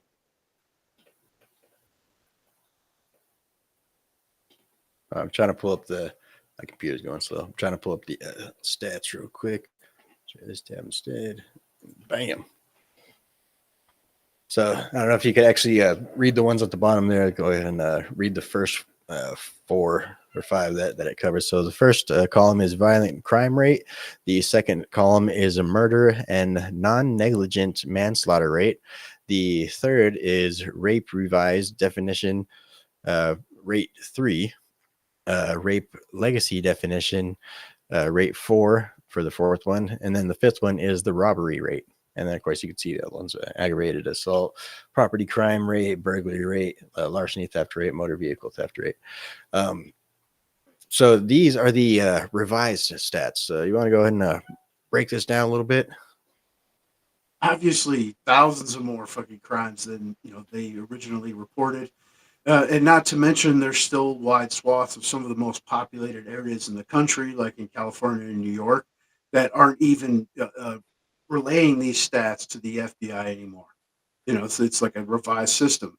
And just like everything, right? Revise. You hear that word 30 times. Right. But, I mean, obviously, again, everything that they tell you is not happening is in fact happening. Everything that you've been talk shit to or pointed at, that's not real. That's conspiracies, right? I mean, it comes out later. You know, even the job reports. I mean, you have people out here in life that are telling you, like, this ain't real. I got fucking 3 jobs, or and that's another uptick. And the rest of the proportion of actual gains are people getting second and third fucking jobs. You know, Yeah. so it's just pure propagandas as usual. Yep. So propaganda and playing out lies, right? Straight up lies, man. And of course, that's, like I said, that's what we expected. Every time that they'd come out with, like, actually crime is down since the Trump administration. Everybody, even the Democrats, were like, really? I thought we were doing a stunt. I thought we were putting in work out there. Like, fuck, man. Yeah, everybody was like, how the fuck is crime down? And it turns out it's because they're full of shit. Like, oh yeah, who would have figured that out? There's no fucking Venezuelan gangs. Okay, there's Venezuelan gangs, but they're not taking over apartment complexes. Well, now the crime, now the governor's saying it was just isolated to a handful of apartment complexes in that one state. Don't mind the other ones reported in Texas and Chicago. You know Right. what I mean? Like, just What? fuck. Why you tripping? Clown world. Yeah, absolutely Yeah. fucking ridiculous. That was a good one. Yeah. He had to, smack her around a piece real quick. That guy's on fire. Like, I see now why he was chosen. Remember, we were talking earlier, in the campaign when, it was announced, and it's like you had some trepidations. Like, you really didn't know the guy. You hear some stories, read a lot of shit, but he's turned out to just be a fucking skull crack. Yep. Fucking do you know if this is the if these are the numbers that were revised, or if this is the numbers with the revisions added? This is the numbers with the revisions added. Okay. Yeah. I mean, still, obviously staggering. So keep in mind as well that revisions are not uncommon, but revisions of this magnitude are. If they can, it's obviously when they do these, they do them based off of estimates, right? Based off of statistical estimates that they go off of, based off of previous years, stuff like that, and based off crimes. Right. And so then they also changed up the context, the format and stuff that they're doing as well too. But these types of things, they do end up having revisions to get the actual concrete numbers. But again, like I say, they're usually not to this magnitude, right? Which means that either they're blatantly fucking lying and falsely reporting the numbers, or they thought that crime was going to be lower. But ultimately, the Biden-Harris horrible policies are far exceeding the expectations that they even imagined would be. It's either one of those two. Yeah, I mean, to me, it's just blatant. I think that they just always try to kick it down the road and hope that no one pays attention when they revise the numbers. And you got people that'll just completely disregard information. I mean, ideological subversion, right, man? Cognitive dissonance kicks in, and they, well, I already read the FBI numbers. That's not real. I mean, and that's what it's about. Right. This right here, Budweiser, Arizona's fucked up. Right. Yeah. Oh yeah. Yeah. Arizona is totally fucked up, man. Like I said, I just barely got our fucking ballots. I just barely got my ballot today. It was supposed to be here earlier within the week, but of course the what the fuck is there? The Pima County recorder, she's incompetent. So yeah, definitely gotta vote her out. But there's also a part in that news article that with her statement and stuff, basically saying that we're trying to get out the actual larger cities. They're gonna get their ballots a few days earlier, and the more rural regions will get theirs probably by the end of the week. So obviously you know who the general demographic, or who the general voter is based off of these two regions. It's usually not too many Democrats out in the rural area. There's usually not too many Republicans in the heavily populated areas. So you do the math. Yeah, especially like up north here in this state. If you can't prove your citizenship, then you can't vote. Deal with it, period. Exactly, man. It's how it should be. But unfortunately, Deal with it, Pedro. corrupt system, right? Right. Yep. If I can, yeah, Arizona's in a pretty rough spot. We do have, quite a few different initiatives on the ballot this year. Actually, there's a let's see one let's see Prop 140. Oh, that's the there's one on there that basically says that people that have had their property vandalized based off of the open border, or the people that have endured property crime, stuff like that, based off of the open border policies and basically just general bad governance, would be able to request their property taxes back. Of course, that's Same millennial says Nevada finally has a voter ID question on the ballot. yeah. Yeah, We had one on there in the 2022 midterms, but it didn't pass narrowly, of course, right. just narrowly. Just like everything in 2022. Right. So yeah, there's another one that's anybody that's arrested for a class 2 felony of child sex trafficking. So child sex trafficking up to a class 2 felony would get natural life, mandatory Sure. minimum. Yep. Yep. Definitely voting yes on that one. Yep. While the leftists try to push the map shit and fucking reduce sentences and heighten the threshold for what constitutes a felony for that kind of shit. I would assume most red states are like, you touch kids, bro, death. You know what I mean? Right. Death penalty. Absolutely. 100% agree, man. Yeah, if they can, of course, a lot of people are not so with the death penalty thing. They prefer, "Hey, we'll just put them on taxpayer funded life support for the rest of their life." Right. Yeah. Slave So labor. right. Yeah, if they can, they didn't free all the slaves. But forgot what subject we're even on right now. Oh yeah, the fucking the FBI crime rates. The FBI is full of shit. The FBI is asshole. Everybody already knows it. Right. Anything else on the subject before we move on? Christopher Wray should have been fucking dealt with a long time ago, as far as fired. No violences or nothing. So I'm not going there, man. But should have been removed, man. Just like Mayorkas. The Republicans in Congress, while you have some that are try to make fucking changes or try to get some shit passed, the vast majority are part of the system, and they're getting nothing done, man. I mean, Right. these guys should have been removed. Yep. Trump Yeah. bans. I mean, they still got to go through the Senate, of course. So that's not going to happen. But at least do the same shit that they fucking did to Trump, man. And I don't mean tit for tat. I mean for obvious, legitimate reasons. But something's got to be done. Yep. If I can lock up Ray Epps. Lock up Ray Epps and we'll believe you about some of your shit, right? Yeah, no, if I can lock up grandma and grandpa, but fucking Ray Epps, the guy that's saying we're going into the Capitol. That guy, he gets off on unsupervised probation. Yeah, go fuck yourself. Ain't nobody buying your bullshit. Yeah. Yeah, or it's even just came out that Liz Cheney, not only did they destroy and hide fucking evidence, right? But she was communicating with one of their star witnesses on the back end through like a communication app, like similar to like WhatsApp or whatever. And that just came out. And then it's crazy that right after they started talking, boom, she got this other lawyer that has connections to old Vader, and then her story completely changed.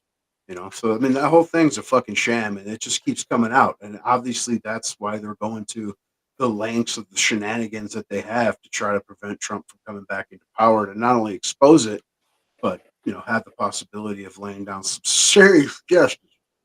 All right. Yeah, fucking. I said, I truly hope that whenever Donald Trump gets into office, that his main focus is just fucking exposing, the truth, the documentation, fucking unredacting a lot of these fucking documents and sending them out to the public and shit, just making it known, what they did, or at least what they attempted to do, to this country, and I think that, like I say, that's going to be the best, sort of medicine that this country needs right now. I think that's going to result in like I said, more Probably not more trust in the government. If anything, probably a lot less trust in the government. But yeah, as long as it opens up the floodgates for the government being open with the people. Of course, obviously, some sort of things need to be kept a secret.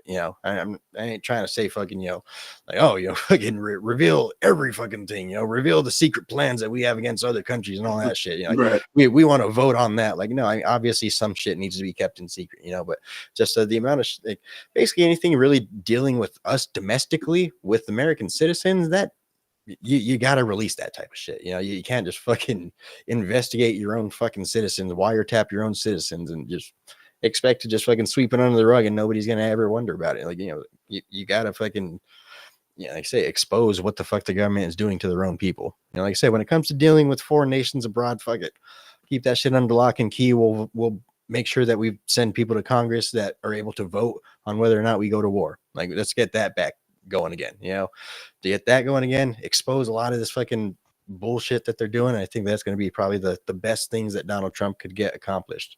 Even if you can't get shit pushed through the House or the Senate, declassify shit. You have that fucking power. Like, you have that power unequivocally. You get to declassify whatever the fuck you want. That's really the best thing that I think he could do.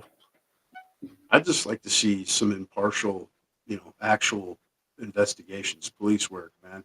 You know what I mean? Like not just, declassify, because there's shit that's, gone on that is going to have to be, like a proven situation, like investigations. And, there's ways to go about it without spending tens of millions of dollars like they did with Trump.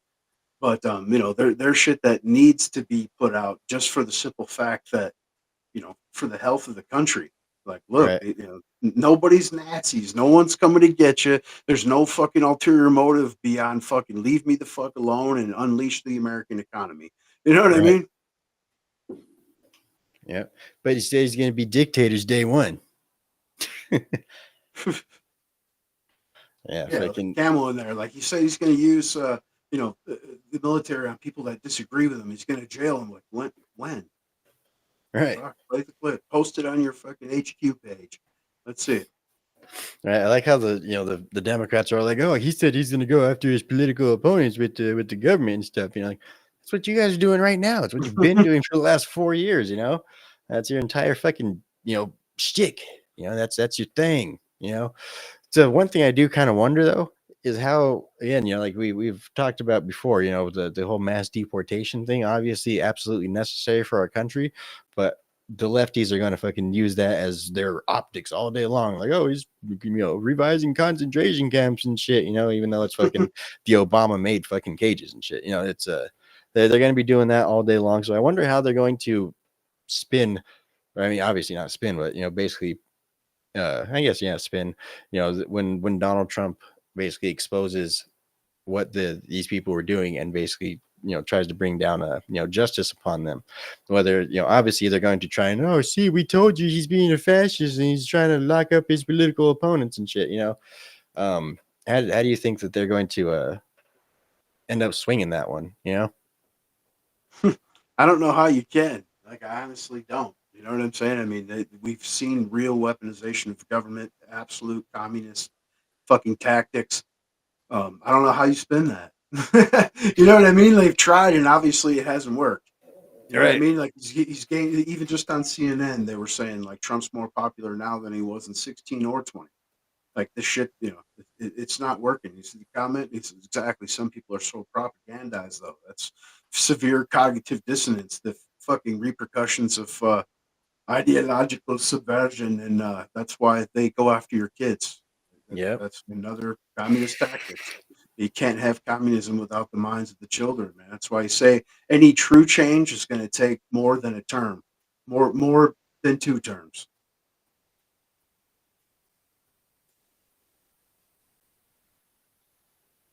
Let me see if I could find this video.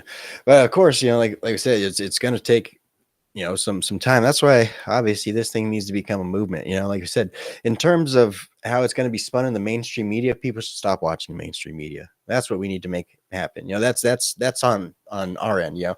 Obviously not on our end. We have 16 viewers. Appreciate you guys for stopping in, watching us live, though. You guys make the show. We appreciate you. But the mainstream media needs to be put out to pasture, and it needs to be done by the people that are actually out there spitting the truth, or at least as much of the truth as they know, as they're able to piece together based off of what the government gives us. So yeah, ultimately I think as long as these shows are continuing to grow and people's distrust in the mainstream media continues to grow, I think we're going to end up having getting past that point to where the mainstream media is even effective at propagandizing anymore. And that's why I say I think at that point that's when the corporate fucking greed and all that shit is going to start trying to buy off all these independent journalists and whatnot, and then it's going to restart the cycle all over again. That's why you got to help get ulterior economics there, like get people larger, like with the Tim show and whatnot. Yeah. Yeah, people to the point to where they're making enough revenue to where they can turn down those corporate dollars, and it's not going to be a thing. And that's how you're going to keep your shit honest, man.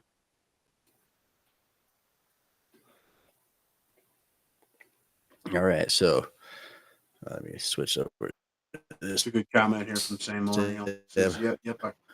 So like I said, this was that. All right. Okay. Yeah. So yep, I keep telling people electing Trump is not the end. We need decades to fix the damage that has been done to our country and keep it going in the right direction again. Absolutely. And of course, that's it's like I say, it's a long road. That's why this can't just be, it's obviously right now this election needs to be about Donald Trump. Obviously, for the reasons we've talked about in the past, this is like I say, if you want to convince somebody, this is the first time that the American people have the opportunity to look their government in the face and say, "Fuck you," right? It's the first time in American history that that's ever happened, right? It's the first time that anybody has ever moved the needle. Of course, we've had great, gigantic changes in the fabric of America, but they're usually always in the direction of federalization of this country. Donald Trump is the first person that seems to be trying to reverse that trend. And so that's why this needs to happen. Secondly, is because I don't know if it's secondly or third, it might be third, but either way, nobody else is going to be able to take on the federal government in this way. And there's not going to be anybody else that is believable enough to for us to actually believe is not just a fake government propaganda psyop person. Donald Trump is obviously the real deal. There's not anybody else out there that's taking a fucking bullet to stand up against the federal government, and well, at least that's lived to actually govern again. But yeah, Donald Trump's the real deal, and I think he's the only chance that we have to actually deliver an actual blow to the federal government rather than electing someone that's just going to deliver empty promises.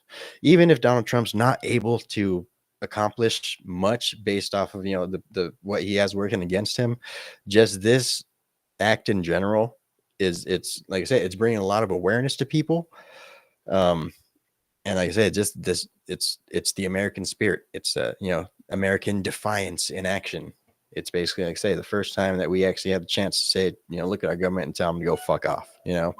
That this is how our system works. And like I said, ultimately, it should be pulling things in the right direction. But I said it needs to be a movement. It needs to be a decades long thing to actually bring us back to where we need to be. Took us a long way to get here. Yeah, you got to keep pushing that way, man. If you want your dollars to fucking gain value instead of continuously lose value, less taxes, less regulation.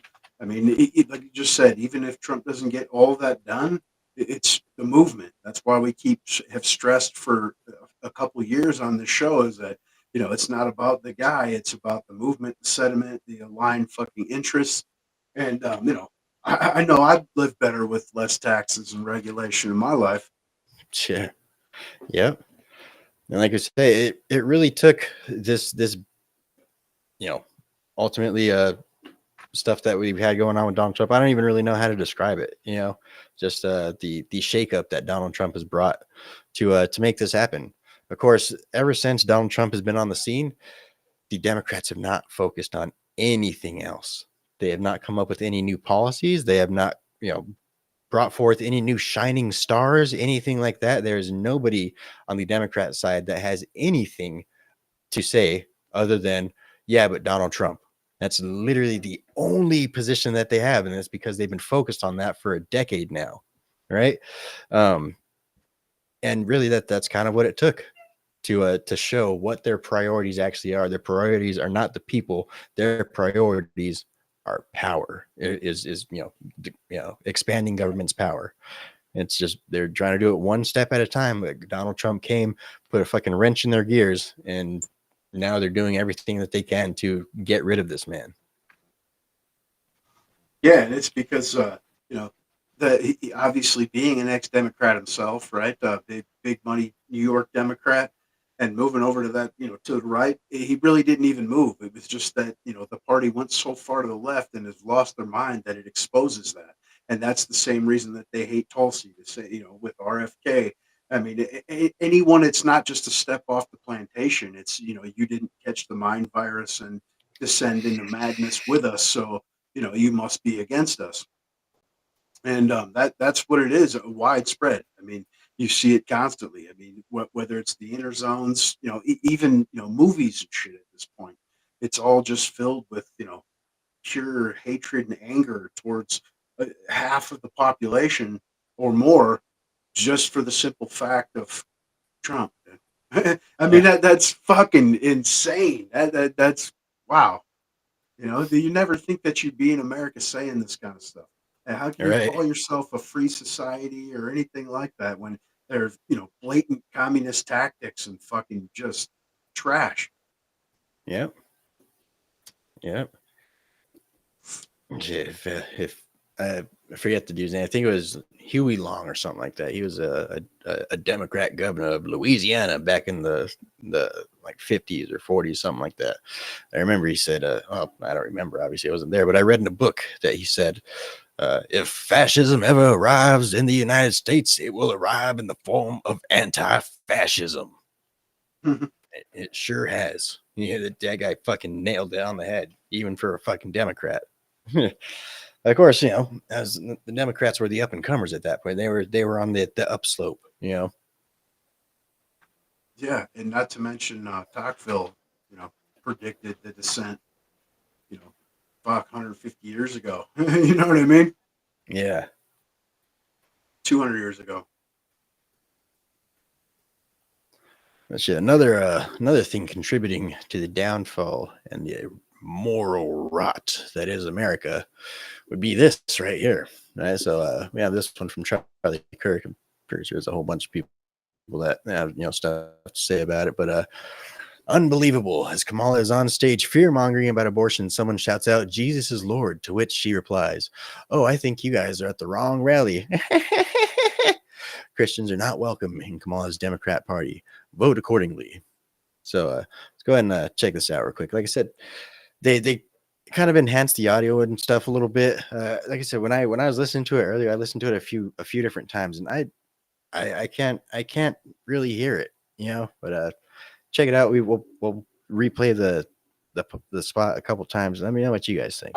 With the intention that they would undo the protections of Roe v. Wade, and they did as he intended. Oh, you guys are at the wrong rally. Oh, you guys. Oh, you guys. Oh, you guys are at the wrong rally. Oh, you guys are at the wrong. See, I mean, maybe someone could have said, Jesus is God, but I mean, like I said, I didn't really hear it. Did you hear it? No, I did not, man. That sounds like just some jumbled shit, really. Yeah, there's just tumultuous noise. But I mean, ultimately, what would she be saying that to? I mean, of course, I guess there's a lot that she could be saying that to. Someone could have told MAGA 2024 or whatever, and she could, oh, you're at the wrong rally, So that's the thing when it comes to crowds, is you really cannot tell, especially when it comes to audio, because you could really, it's not like you could. I mean, I guess if you had some advanced, sophisticated uh, uh, equipment and stuff like that, you could isolate out the individual sounds and stuff. But ultimately, it just sounds like tumultuous noise, Right. And at the same time, depending on your position in the crowd, you're going to get certain voices, you're going to not get certain voices. Perhaps she didn't actually hear the voice that was picked up on the audio. Again, there's just so many different variables to this, and like I said, I honestly didn't hear it. Like I said, it sounded like somebody could have said Jesus is God or something like that, but I didn't. It was not very clear. Like I said, this is all my opinion. Obviously, there's lots of people posting about it, so obviously they heard it. Maybe I just don't have ears to hear, as they say, but I didn't hear it. Yeah, I didn't hear it at But all. yeah, I said just some random scream and then her talking shit. But and she goes on to what she says. Well, you're at the wrong rally, and then she says yeah. you're the smaller one down the road. Like, are you shitting me? You know what I mean? Trump's overflow is more than her entire attendance at times, Right. man. Right. Yeah. Yeah. Fucking that was one of the, again, if you guys remember during the debate, that was one of the things that flustered Trump. He could have gone a completely different route, but you're like, the fuck, people are leaving my rallies. People ain't leaving my rallies. Yeah. She got him on that one, but Right. obviously it doesn't matter. It didn't do anything for her. She's fucking getting crushed in the polls. That's why I say, again, no red wave, nothing like that, because of course a red wave would most likely refer to us being able to take the House and the Senate as well too, which it's a good possibility. Again, there's, like I said, there's a movement happening in America, really across the entire world right now. As we've been talking about for a few years now. There's been a populist movement going on all over the world. Of course, we're seeing it in Argentina, El Salvador, there's been several fucking populist uprisings in like the island chains, Indonesia, shit fucking Yeah, the Haiti. Netherlands, man. I mean, yeah, just fucking everywhere. In Haiti, they're asking for reparations. Right. Despite receiving billions in aid, and like a third of their population just moved in. So I mean, fuck. Right. I think it's funny, people are over here like, oh, like it's racist that you guys are saying that, Haitians are eating dogs and cats and stuff like that. You guys know that their fucking leader is the guy named Barbecue who eats fucking human beings?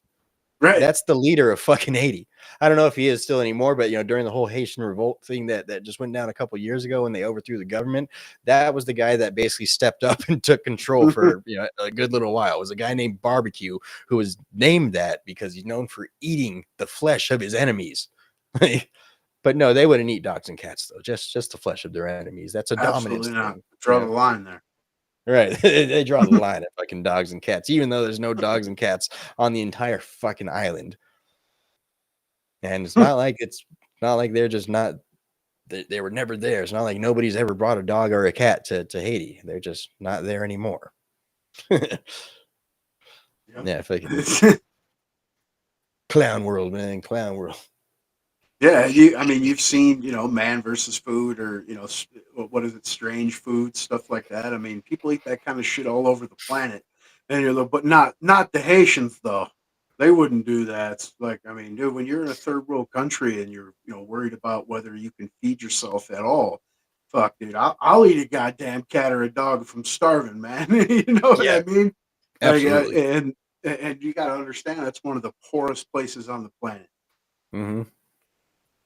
Yep. It's just you're not in Haiti anymore. You don't need to eat fucking cats, man. That card they gave you, it's good for foods. Is Right. You don't have to eat the fucking cats and shit, man. You're not on the fucking island no more. But you remember back in the day, fucking it was the Chinese that were eating cats. I actually remember in down here in Tucson, there was a place called Choice Market, and they used to have a fucking Chinese restaurant in the back that like Chinese takeout in the back. It was just kind of like one of those fucking like little Mexican meat markets and stuff. And then it had a Chinese food place like in there as well. And then I don't know if you've ever been there or not, but it was one of those like Mexican market superstore type places, you know. Right. But yeah, they had a Chinese food in the back, and all the neighborhood cats would go missing. I remember there was an investigation that was done, like you know, they got investigated because it turned out that they were taking the neighborhood cats, you know, chopping them up and serving them to people. It's like crazy shit, you know. So that's when that Yeah. I don't remember. I don't know if it was specifically because of that incident, but yeah, I remember that's where the whole thing started about, you know, fucking Chinese people eat cats and shit, you know, at least out Yeah, here. they definitely eat dogs, and that's a Yeah. huge thing. PETA protest them all the time. You know what I mean? There's all these, you know, little shit they try to get you to sign around the inner zones. And there's even a page of some you know, creator that's got too much money apparently for his own self, you know, own well being. But videos of him walking around China and buying cages full of dogs to save them and shit, you know. And then Yeah. you're going to bring them back here where, you know, hundreds of thousands of them are put to sleep every year in shelters. Like, fuck are you doing, man? Right. Yeah. So same. I understand they're very poor, but they cannot eat my cat. They Yeah, need to they be can't eat sent my back. damn cat either. Right. Yeah. Matter of fact, I mean, you know, like I said, you don't want to be discompassionate for people, you know, but ultimately they can't eat my fucking food stamps either. I don't want them having those either. You know, I'll be honest. Right. Then you go back to your fucking island. We'll ship some cats over there. Actually, we got a fuck ton of cats over here. We have feral cats running out the fucking ass over here. If you want, we'll fucking cage them up. We'll ship them over to fucking Haiti. Well, with you guys with them as well, you know. But I mean, you guys, if that's your thing, you know. Like I said, you're here in the land of fucking opportunity, you know. And you're doing the same shit that you did over there. If that's all that you guys want is more cats, we'll ship you guys some fucking cats. Just get the fuck out of here. You know, that's Yeah, again, Dave, you see those ASPCA videos, man, behind you know, kill shelters. They got barrels full of cats, man. We'll hook you guys right up. right. 50-gallon drums, dude. Yeah, shit. Well, shit, we even send them alive, man. I know you guys enjoy the hunt, you know. That way they could breed and shit, you know. They fucking continuous food source for you guys. Like Australia did. They brought in cats to kill rats, and now cats are insane population, killing all the birds and fun. Right. It's almost like, you know, if people mess with nature, shit gets fucked up, you know. But anyway, send us a whole lot of money and we will change the fucking weather. Right. Exactly. Right. Right. We can't even count votes in a timely fashion. But we'll We change the can't even goddamn get rid weather. of fucking mice. We can't even get rid of mice and cats. You think we're gonna change the fucking weather? Right. Yep, that's the hardest level to achieve of pest control is eradication, man. Right. Says no, don't, so that our cats, dude. I love them fucking most and help ferals before. I love cats too, man. Yeah, I got cats one are for my awesome, buddy, man. Yep. Yep. So I do believe cats do have that indoor outdoor spirit though. You know, I don't think cats are meant to be cooped up inside. Yeah. Mine are fuck no, dude. Absolutely spoiled. Yeah. Well, I mean, I stand there and open the door and just like, go ahead. They're like, hell nah, man. right. You also You're live in the tuning up middle in here. of the fucking desert. You know, they get carried off by a fucking hawk or something. You know. Right. Yeah, fucking my cat. The only thing it has to worry about is other fucking feral cats in the neighborhood. But my cat gets in fights with them, and it's funny. Like my cat's out there, yeah, fuck all you guys. I get to go inside and eat, motherfuckers. You guys go hunt your fucking birds. Like my cat out there fucking rules the roost and shit, and she's a fucking spoiled little fucking asshole. My cat Fucking wants hilarious. fucking tuna every 10 minutes. Yeah. Yeah. Spoiled bastards. Right. Right. But all right, let's go ahead and rush, you know, get through some of these other ones. So we only have two more. We got Russia and then we got Facebook. Which one do you want to hit first? Do the Russia. All right. So World War III escalations taking place. Russia has basically started testing nukes. Yeah, of course, a lot of other nations are, you know, start testing their nuclear arsenals and stuff around this time of year. It's really, I mean, really a lot of it is just saber rattling. You know, we actually just did some ballistics testing and shit. I believe it said you know, just a couple of weeks ago. You know, Right with the UN. yeah. So I mean, it's saber rattling. You know, it's it's kind of like an annualized saber rattling type thing. It's really just kind of, how fucking Kim Jong Un or whatever the fuck goes out and has the marches with the people with the fucking styrofoam fucking missiles and shit like that. I was kidding, but they have their thing with the missiles and like, look what we got. That's basically Right. what everybody does. That's not just a North Korea thing. Everybody does that in one way or another. It's basically chest puffing, saber rattling. Of course, it is a little bit different with the tensions going on in the world right now. Things aren't looking the greatest geopolitically, and it's looking like it could come to nuclear blows. Of course, I don't know. I think a lot of the nuclear stuff really is mostly kind of saber rattling. Um, I don't know. I don't really think there's too many people.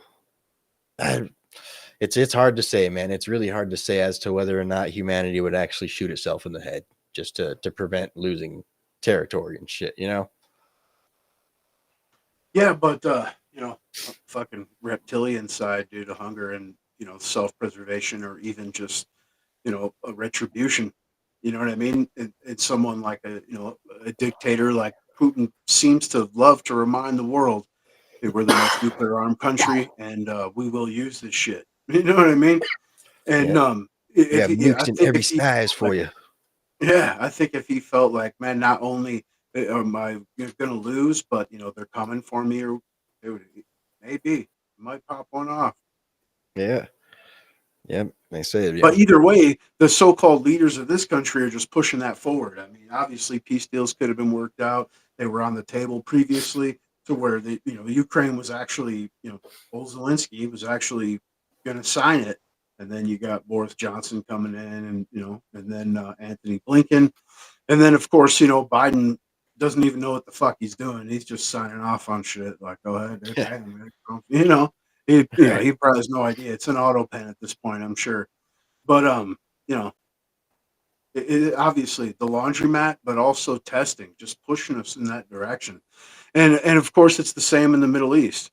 I mean, we just sent troops over there. We keep arming them. They do this show like, we're going to stop shipments if you don't try to work out some kind of ceasefire. And then they immediately announce a new package. You know, So I think they're pushing for it. I think that Yeah. most leaders would love that, especially right now. There's so many elections going on at the same time across the West, and we know that the vast majority of the time, when they're whoever's in power, if there's a war happening, they tend to be reelected. Right. Do you think that that obviously it's kind of a win-win situation for them, to escalate things even further? Because one, obviously, like you said, most of the time, if war ends up taking off, the incumbent party usually gets reelected.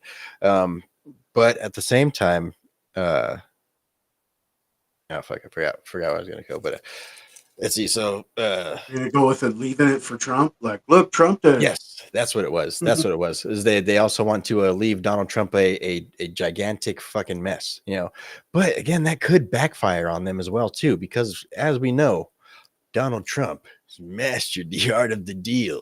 He even wrote a book about it, right? If Donald Trump comes out and fucking solves literally all the world's fucking problems in a single term, where he feels, unabated and burdened by having to worry about a re-election, and he ends up solving all the damn world's problems, stopping all these fucking wars, creating peace in the middle fucking east and shit, yeah, that's gonna make them look real bad, real bad for generations to come. They're gonna have to completely revamp their image for the first time since the founding with Andrew Jackson. The Democrats might actually have to change their name. That's one of their points of pride, is they've been the longest political party in America. And that's why they hate populism and nationalism, man. You know what I mean? Because it rubs off on your kids. It creates more of a unity.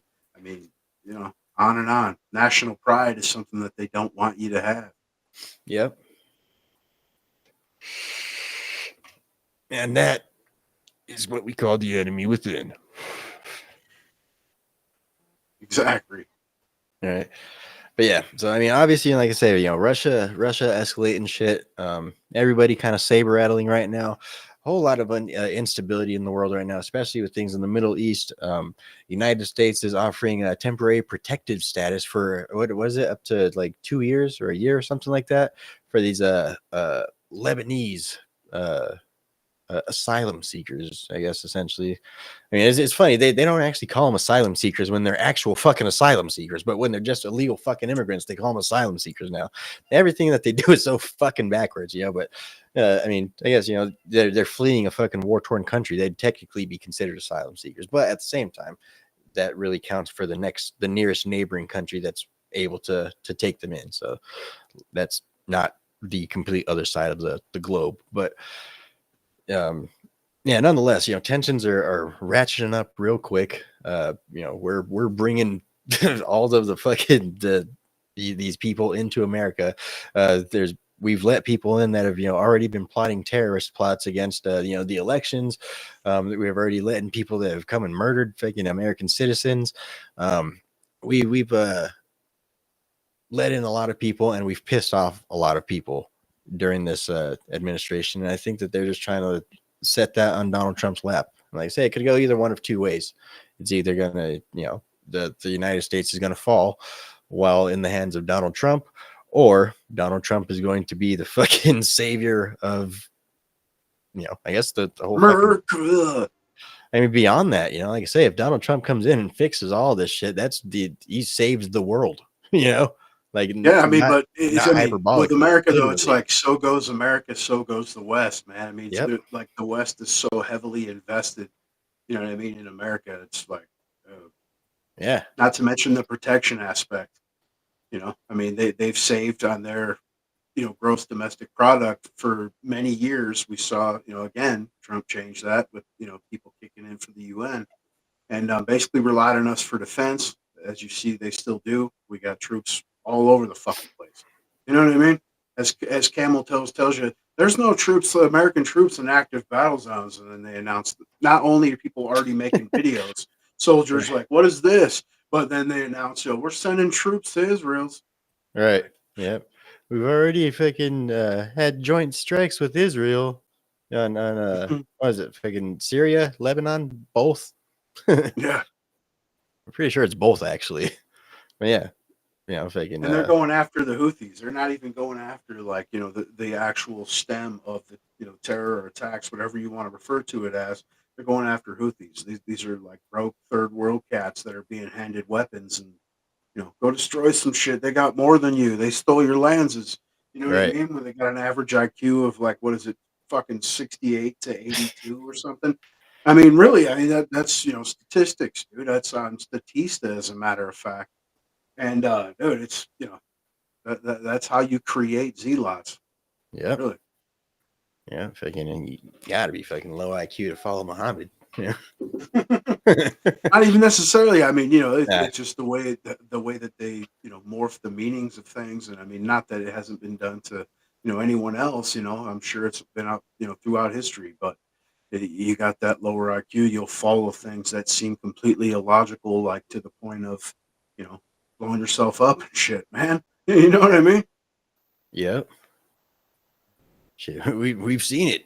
I mean, obviously on the internet and shit like that, but yeah, it's not an uncommon thing, especially in that particular region of the world.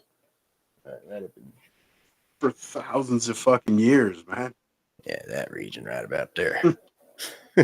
Yeah, that's been the way of that area of the world for pretty much the entirety of history, even before even pre-recorded history. It's pretty much been the I way it gotta goes go out on to there. say, like, for me though, I'm sure you feel the same. Ultimately, I don't give two shits about the Middle Yeah. East. You know what I mean? I would rather our guys be here and take care of our fucking borders, man. Fuck those places. And Yep. I surely don't want to break, my grandchildren to pay for the shit, because that's what the vast majority is. And we talk about printing and it causing inflation and whatnot, but the vast majority of this shit is borrowed. Yeah.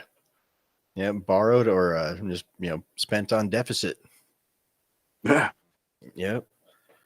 promises to pay. Down with the Federal Reserve. Yeah, I mean, you love to go to the extreme. I mean, you love to see some real fucking right wing shit, right? But to me, this is, and I'm sure I'm not alone. I'm sure there's millions of people that feel the same way. This is, you know, the best chance you're going to get to start heading that direction. Oh yeah, like I said, the first time that somebody's brought real change to America that wasn't in the direction of federalization. It's the first time it's been about bringing it back to the states, and putting a muzzle on the power of the secret arm of the federal government. At least you hope so. That's I mean, you've seen before it. I mean, the shit that he was like, every bill that passes, you have to, renege on like 5, I mean, right. this time he's saying we'll do even more, we'll do 10. And the crazy thing too, that I realize is, everybody has a different expectation of what Trump's going to do. Like every Trump supporter wants him to do something different. Everybody has their different vision of what Trump 2024 is going to look like. And it's a wide lens, let me put it that way. Yeah. Like I said, for the vast majority of like a continuation of the first 2 years of his first term, that's what I'm looking for, man. I mean, Yeah. not it wasn't insane, it wasn't draconian in any way, shape, or form. It was reforming, deregulating, trying to cut costs, shit like that. And they always he ballooned the deficit. Like if you look at pre-COVID, like I said, the first 2 years, and compare Biden to fucking Trump. Vast difference. I mean, and I'll post it on social media. Again, I have the Statista fucking, fucking screenshot. And Right. if you don't know, I mean that's a non-biased fucking place to get statistics. You check it out. I mean, they'll tell you about random shit. How many birds of a certain species are in a certain geographic area. I mean, they break shit down. It The doesn't even birds of a have to be feather political, truly flock together. right? But good shit, dude. I mean that's all I'm looking for. Is Yep. mild reform, cut some regulations, and just for people that think that or who gonna do this and that without the governments. There's well over 500 government bureaus, and the country's 248 years old. That's literally like 2 bureaus created per year of our entire existence. You know what I mean? There's so much fucking fat to trim, and what was it? Gross domestic product just went fully to the debt payment, right? For the first time ever. So you got to do something. Right. The crazy thing is the debt fucking amount is going to continue to increase as we continue to just increase the debt limit, putting a fucking band-aid on a gaping fucking wound that is our rupturing economy. Absolutely collapsing. People are, it's the meme. Everything's on fire, and yeah, it's about abortions. Right. But like abortions and stuff, it's so fucking insane, dude. That's what I mean. I guess like I said, there's plenty of people that warned you about it, back in the day, what was going to happen with America, but just living in it is fucking nuts. Like it's like, fuck. Right. You weren't kidding, man. It's the old Venn diagram, dude. It's fucking Brave New World, 1984, fucking Fahrenheit. You know what I mean? Yeah. Kamala's favorite, the Venn diagrams. Yep. She heard about them when she used to ride the yellow bus to school. Right. That Joe Biden didn't want her to be able to ride it. Fries at McDonald's. Right. 2 all beef patties, special sauce, lettuce, cheeseburgers, and in Cranbrook, fucking Canada. Fucking A. All right, man. Let's talk about old fucking Zuck. Motherfucking Zuck. Okay. So, hey, let me pull up you want to talk about it real quick? I'll find the video real quick. So obviously you guys have all seen the old Mark Zuckerberg's, man. Has changed his skin suit, and he looks more human this time around, right? And everyone thought he had some kind of epiphany where he come out and said like basically I was pressured by the government to do this shit. I won't do it again. I'm not going to get involved politically as far as, his massive donations and whatnot. And then he even come out to say, when the Trump, the fight instance, that was one of the most badass things I've ever seen, and went on to say now he's a libertarian. But of course, one of his employees caught up and shown that, the guy's censoring you, of course, anything having to do with the word vote or, political aspects, which we know it's only going one way because you can see plenty of camel shit if you go on a For You page anywhere. And, but of course, I mean, you expect this, especially right before, and you got these letters going out signed by like Dan Goldman and fucking Adam Schiff, pressuring these CEOs of all the major tech companies to ramp up the censorship for the election. Pretty standard shit. And of course, you got the old communist fucking party over there that's running England into the ground, that's out here stumping for camel, and that's crazy because the same kind of people, they jail people for Facebook posts, and that's absolutely what they want. I mean, that's why you've seen, like you mentioned earlier, fucking Hillary. Maybe we'd have to jail people. You mean, or Bolton at Kerry. If we win, we can change the First Amendment. Like they want to be the arbiters of information and be able to not only control what you get to see or read or watch, but what you can fucking say. Making no qualms about the fact that we're going to use big tech to shut down the Constitution. All right. See, I don't know. For some reason, fucking, I'm not able to find much. So we're at the Equinox in Great Neck, New York. I love you. Can I take a selfie with you? Sure. You know why you're here? Yeah, I don't know. I can't really find the video. Oh, there we go. There it is. Kamala Harris is isn't unfit to be a president because he doesn't have a child. Okay. That kind of shit is automatically demoted. Meet Jeevan Gowali, a senior software engineer at Meta. Are they doing a good job protecting our democracy? Because I can see these like right-wing groups like setting up Instagram accounts or Facebook accounts for that matter, right? And just start posting disinformation, be like, Harris is like blah, blah, blah. That's all going to be demoted 100%. The civic classifier is strong. The senior software engineer also goes on to say that, quote, the person would not be notified, unquote, if they were demoted because of their anti-Kamala Harris post on Meta, and red listed, that's a new term we just learned, red listed, meaning, according to Collins Dictionary, things that are not permitted. Would the person who posted that would he be notified that? The person would not be notified, but there's these things that what you collect is like, if a bunch of items that, like if at least a couple of items that a person has created has violated civic classifier, then they're also red listed. Our OMG American Swiper asked Jeevan if Meta was shadow banning users for their anti-Kamala Harris posts. Take a look at what he says. So is that called shadow banning? Shadow banning, okay, yeah. So they will be shadow banned. Correct. They will never be shown. But so they will see a dip in like impressions and engagement, yeah. But they would not be like officially warned of the reason why. Correct. We asked Gowali if Meta has the ability to affect the upcoming 2024 election, to which he responded, yes, Meta does. Jeevan also confirmed that Mark Zuckerberg intends to help the Democrats in this election cycle. You guys have the ability to influence the outcome of the election. Yes. Do you think Zuckerberg agrees? Good. Is he going to help the Democrats? Yeah. All right, so we'll go and pause there. You get the gist of it. Obviously the meta is back up to its old tricks again. All right, so of course, what they're doing is they're, like I said, they're demoting stuff that they come up as political, right?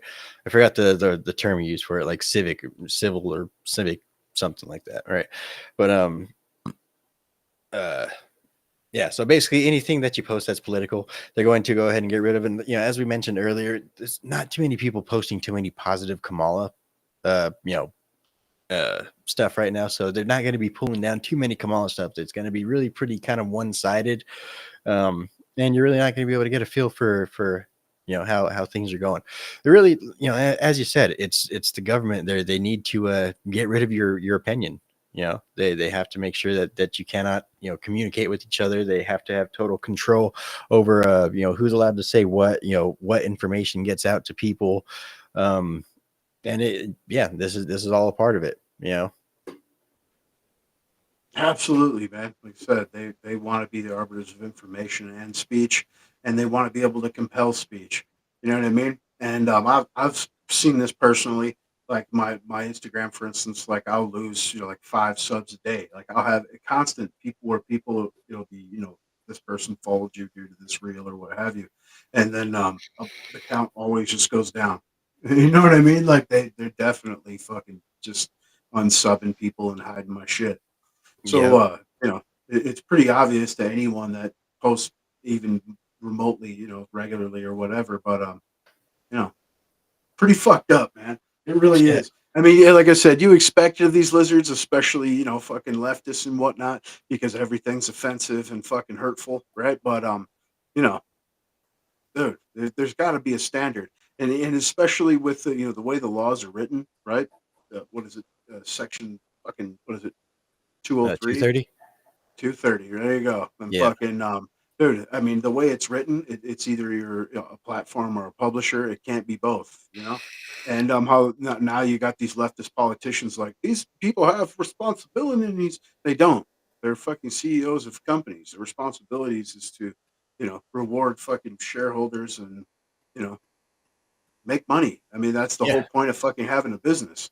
And, Yep. getting corporations involved, not only is it, the old oligarchy, but, beyond that at this point, I mean, it's become draconian. I mean, because it's involved previous situations. Obviously, you can't say too much on the Jews' tubes still, but, the C-1994, man, I mean, you think about that when people lost channels and, were removed off different social medias. And then now it's all turned back around to where, well, you was right. You know what I mean? Ivermectin's actually does work great. You know what I mean? Like, it's just fucking ridiculous. Yep. Shit, which actually reminds me that YouTube and the other people and shit, we don't even fucking post shit on Facebook. They definitely get rid of us, but they definitely don't like us too much. So I mean, if you guys can share this channel out, if you guys are watching this channel for the first time, if you happen to stumble across it, so we got good 14 people over on Rumble. Make sure you guys hit that subscribe button. We'd really appreciate it. Guys, we do this show every Friday night, 10 p.m. Arizona time. Arizona, of course, doesn't change time zones, so 10 p.m. Consistently. Whenever you guys change time zones, it'll change. But hit that subscribe button, hit the bell, hit the like button on this video, definitely. Definitely a lot of censorship going on. Of course, it is election seasons. That's what they have been doing, over the past several elections.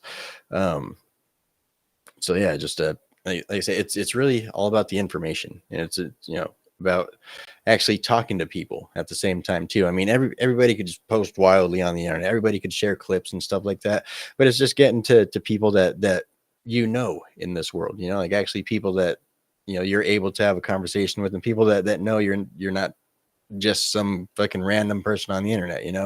It's about having sincere conversations with the people in your community, people within your family. That's how we change shit. It's not necessarily about on the internet and stuff like that. Unfortunately, though, at this current point in time, that's where the majority of people tend to get their social interaction.